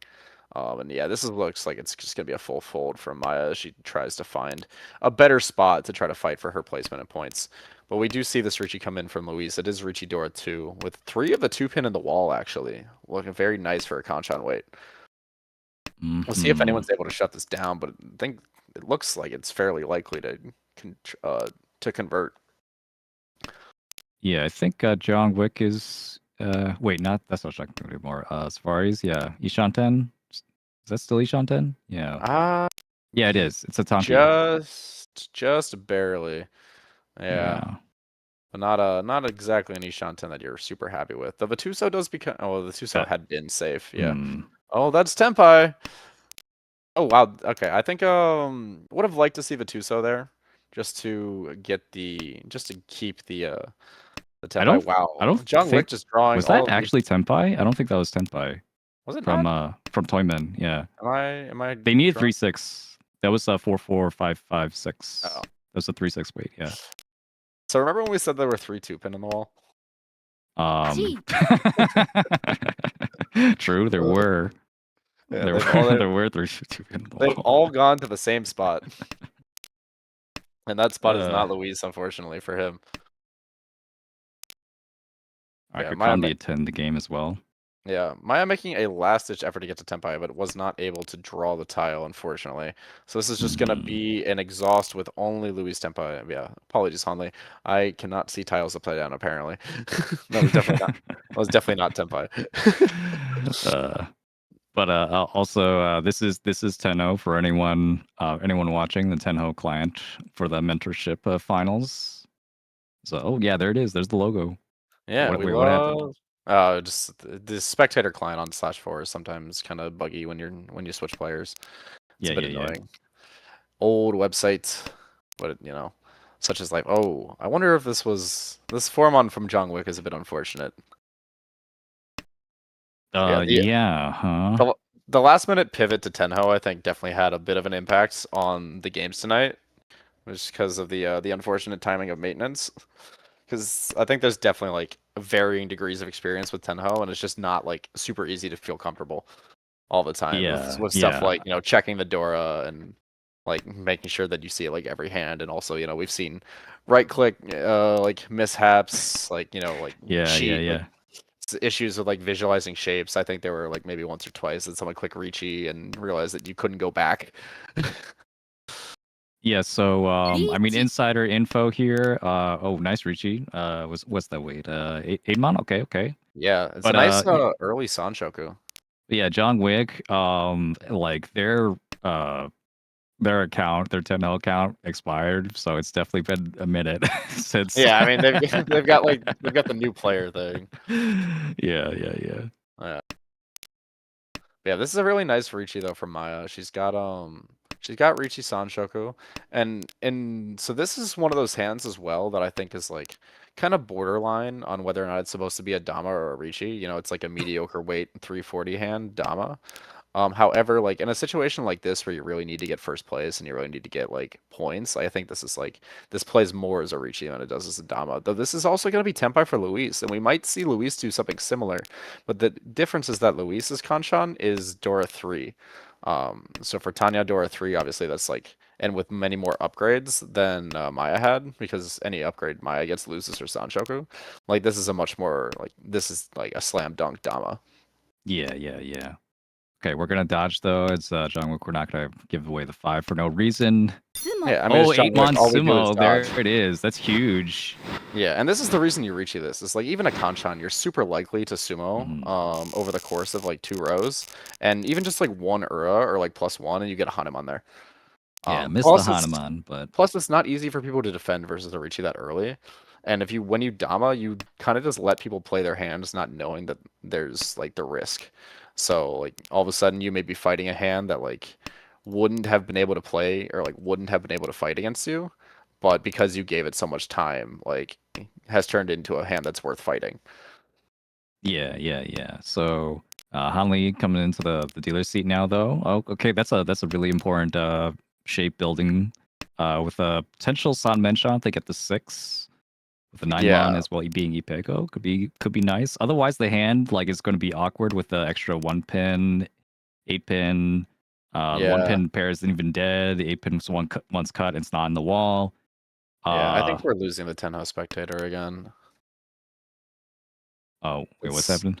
The /4 on Tenho spectator just yeah, apparently like in this time like Maya managed to Dama sumo. And all of a sudden this game is very quick. So fast. Yeah, it's like when the client starts getting super framey and like laggy on the discards, like, I think like we have to reset it. It's very irritating. It's like this is like the updated one, right? This is the one you have to pay to play on. This is just crazy. All right, then we need to switch to Riichi City next time Mahjong Soul's on. Honestly, true, but then yeah. Then that you have to get people that don't have it to download a bunch of stuff. This is at least just a website. Yeah, that makes sense. But anyway, that sumo puts Maya in like actually. So if the game were to end right now, Maya would win the event, I believe. And also has another nice hand potentially, but who also has a nice hand here is Luis, especially with that 5-pin draw. Maya now Ishanten and just needs to pawn the Hatsu, and I think like she's definitely very aware of the fact that like she's at her point condition and just needs to like close the game out. But an entire South round is like by no means a guaranteed, like 10k is not a guarantee, of course. This is gonna be a very tough hand for Luis to play out. It does have 3 Dora, but it's just like very difficult to use all of them.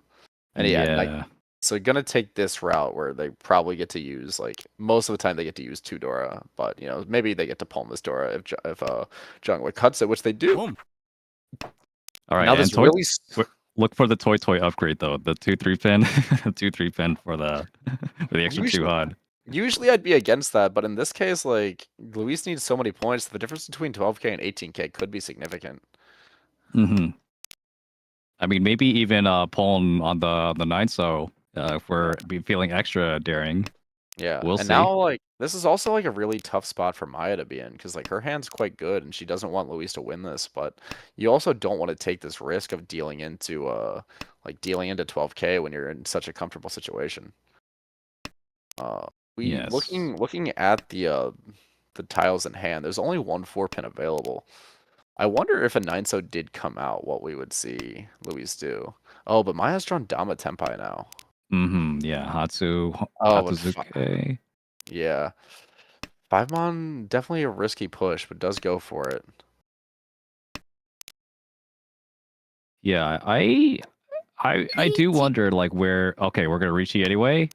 I think going for the Riichi Super after the Nova? 5-mon cut, maybe thinking that the 2-mon Suji looks more appealing now. Sure. Definitely a risk, but I think also just playing to win the tournament here. Yeah, better than all. Oh, there's it gonna will be the rewarded. push. Yeah. The Sumigiri Riichi gets the bait, and Ura 2 is absolutely massive for Maya. Oh my god. Yeah, that might seal it. Yeah, now just needs to like close the game out.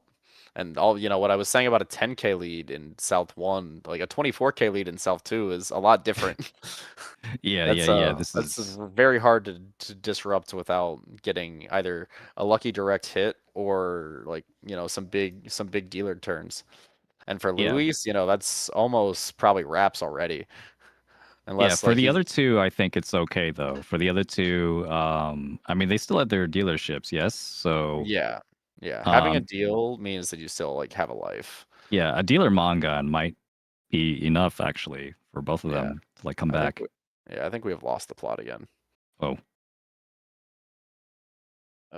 Why is 10 have a spectator like this?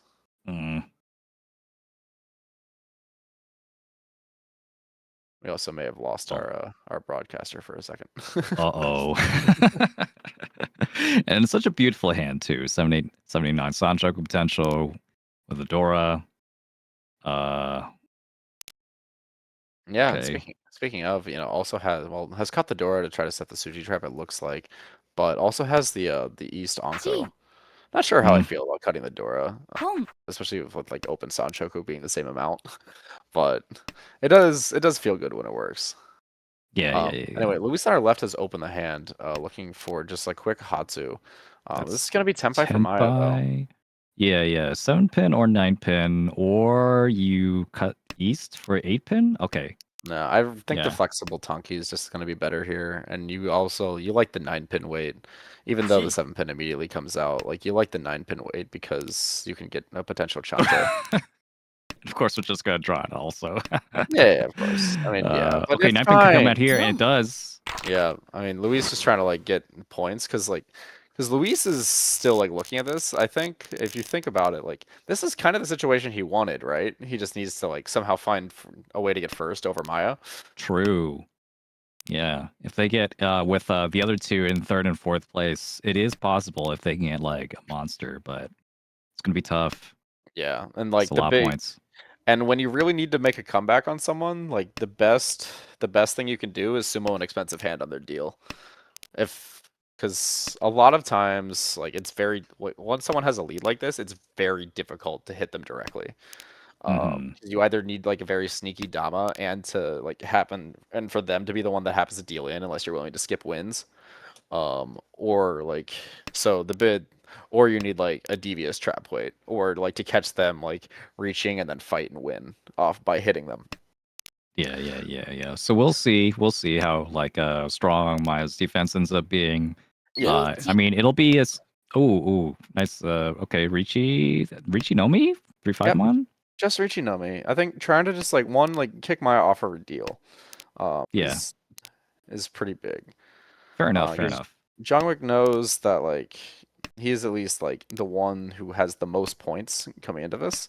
So if he can get like a streak rolling on his deal, then he's still got a shot at this. Yeah, and of course, there's always the chance we draw the Aka. Yes. That chance is currently 0 from our perspective. Yeah. From Jungwick's perspective, yeah, it makes sense. Also, Jungwick is just like such a goated name for Tenho. It's so good. It's so good. It's so good.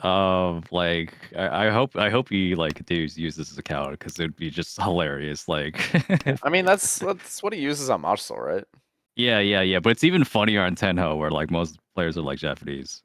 Yeah, fair enough. I've never actually seen the Jungwick series. Me neither. Yeah, I don't really watch that many movies. I know there's so a dog. That's all I know.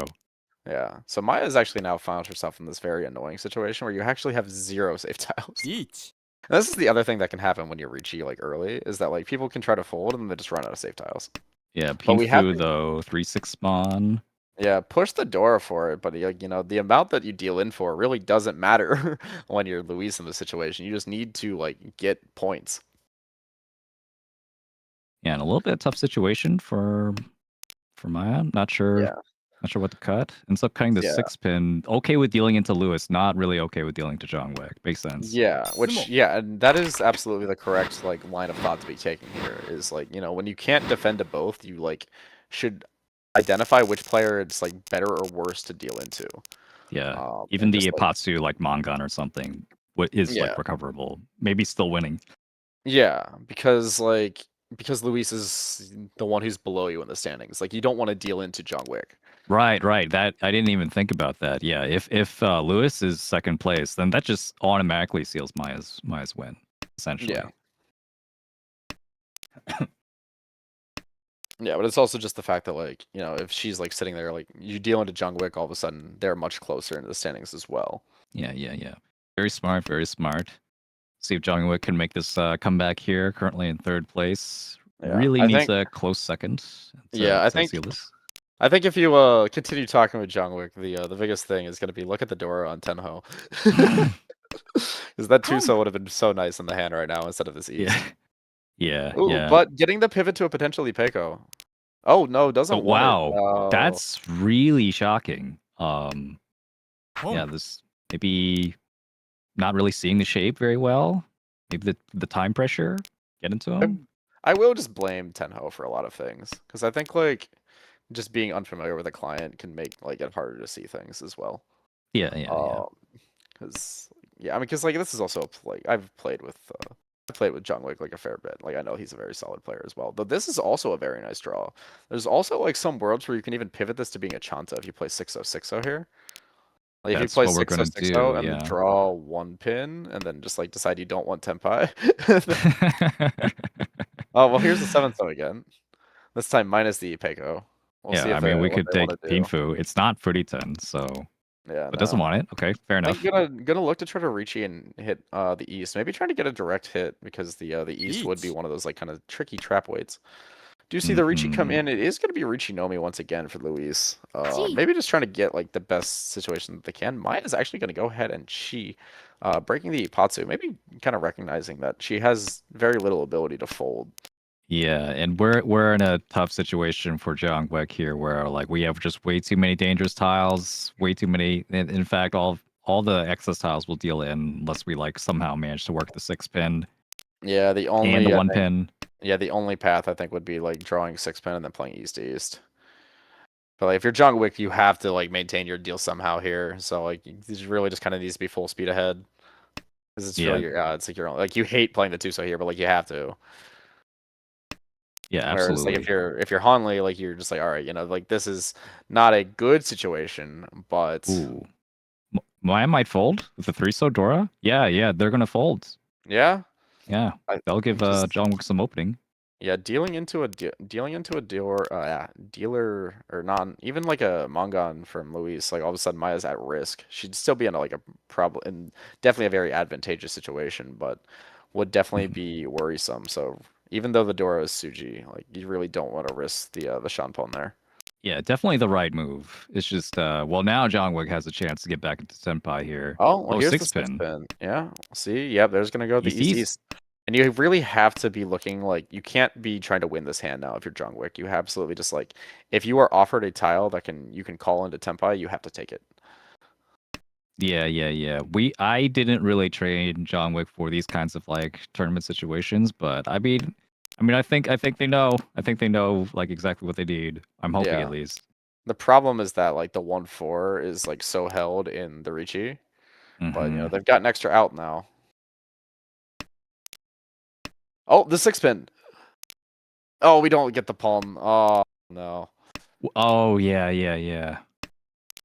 So this is going to be probably a no 10 then. We draw the 3-so, very unfortunate as well. Yeah, because like Even if it's no Yaku, just the act of being Tenpai and keeping your deal is just so important in these types of situations. Oh, mine is drawn back to Tenpai. Yeah, has the other red 5 pin that is Genbutsu, but Yeah. and if you don't want to push the door the first time, you're probably not going to want to push it on Hote. Yeah. Who would have thought? But anyway, yeah, this takes us into all last, and now all of a sudden, I mean, like Maya's very comfortably in first. So, like, I think so comfortable to the fact that, like, unless like we see like an absolute monster hand from Jongwick, the only person that's got a chance of catching Maya is Hanley. Because even if Luis were to hit Maya for a Hanemon, I believe it is not quite enough. Oh, actually, it might be. 42k down to 35.4. I think it would actually be enough if it's a Hanuman direct hit from John It'd be Maya. no, not from John. From Luis. Oh, from Luis? Oh yeah, that's gonna be tough. Yeah, if Jongwick hits Maya for Hanuman, then yes, it would be enough for Jongwick to steal this back.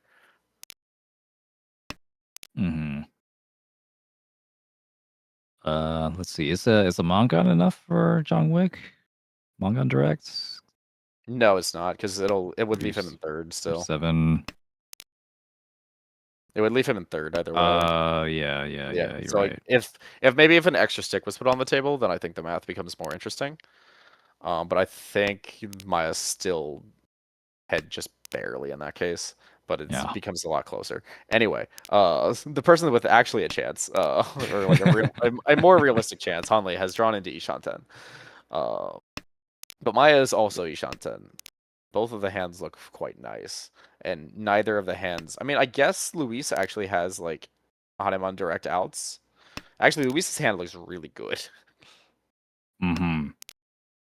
Yeah, Maya just drew into I believe a San Menshan though. Oh, this is the wrong side. Yeah, didn't get the Sanshoku. Yeah, because if you get this, yeah, it does go for the Dama there, because I think knowing that it's, or like, well, one probably just knows that this is a Mongon, is good Dama, but I think, like, you need to get the Sanshoku and get the direct hit. Yeah, I think that's the play. It's just not enough. And honestly, with the tiles Maya has in hand, she might actually deal in. Yeah, I mean, Maya's incentivized to play here. She has to end the game. Yeah, we might see the 3-so here? Yeah, oh no. There's no way, right? I think this would give Luis second place, potentially. No, this would give him third. He's thinking about it. Oh, well. Well. Oh my god. I mean, okay, you can reach you with the 7-mon. Oh, okay. They're not gonna take it, Yeah. Maybe they didn't see it. Maybe they're just like, already committed to Ipeko as well. Yeah, because I think 7-mon Riichi, if you get Baimon Sumo, is then enough. Yeah, and the Riichi and the 6-0, the 6-0 is already 30-10 for Lewis. Yeah, here's Dunzo. Here's gonna be the chase, but the 9-mon's gonna deal any Ipatsu to Maya. Dang, that's almost like that's the heart attack, right? If you're Maya, like you see the dealer chase you on the Ipatsu, but the draws ended up working out, and that's gonna be Maya taking it home then for, I believe, the second year in a row. Yeah, congratulations, Maya, and that's Claire's doing it as well. Claire's mentee. Yep, of course. Taking it again. Yeah, it's definitely not rigged the entire time. Never. Yeah, definitely not. Yeah, just don't look at the Tenho back or the Tenho back code that Claire's been messing with this whole time. I believe we have we have Maya in here. Yeah, we have Maya in here with us. Congratulations, Maya. Thanks. On taking back this. To back. Congratulations. Yeah. Thank you. You. Obviously, things probably ran a bit similarly from this time to last time, given that you were working with Claire again. However, it had just been a whole year of you playing more Mahjong. So what was different this time with working with Claire? I think this is proof that Claire is a great mentor, obviously. But we worked on some different stuff this time. Last time we focused mainly on efficiency. This time we kind of worked on push fold and kind of more like nuanced scenarios. So getting better every day. Thank you, Claire. Yep. All right, and of course, now that you've won this, you are out of flow for this week. And yeah, catch me on N League on Friday, where my flow isn't gonna be there. Yeah, but congratulations. So did you try to think? Because Well, obviously this has now been 2 years of you running this. How how are you approaching like these like mentorship tournaments, or what's your approach to these tournaments in general? Um, I mean, it's just like every other ladder game, for the most part. But I'm very tired right now. But I don't know. Understandable. well, Fourth avoidance is always great.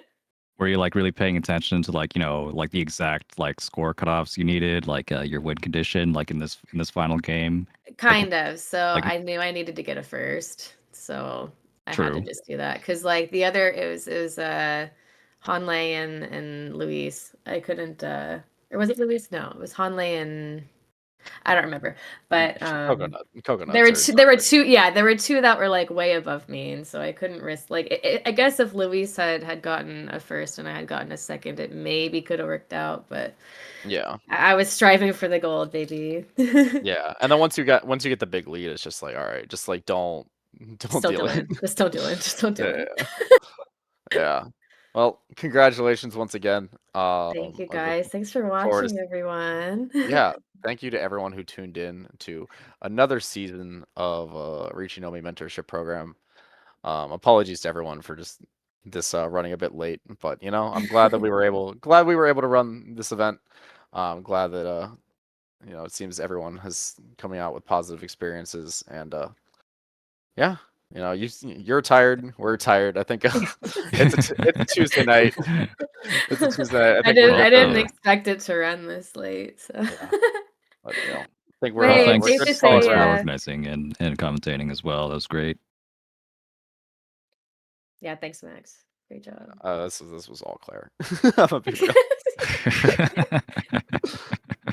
Well, you'll catch me being a mentor maybe next year. Maybe I should Hey, take it 3 years in a Oh, row. graduating. Student Maybe I becoming should the graduate. teacher. all right. Yep. Have a good night, everyone. That's gonna do it for us. Please tune in to watch our returning champion mentee play on Nomi League on this channel Friday night at 7 p.m. Against me, the commentator. Oh, good luck.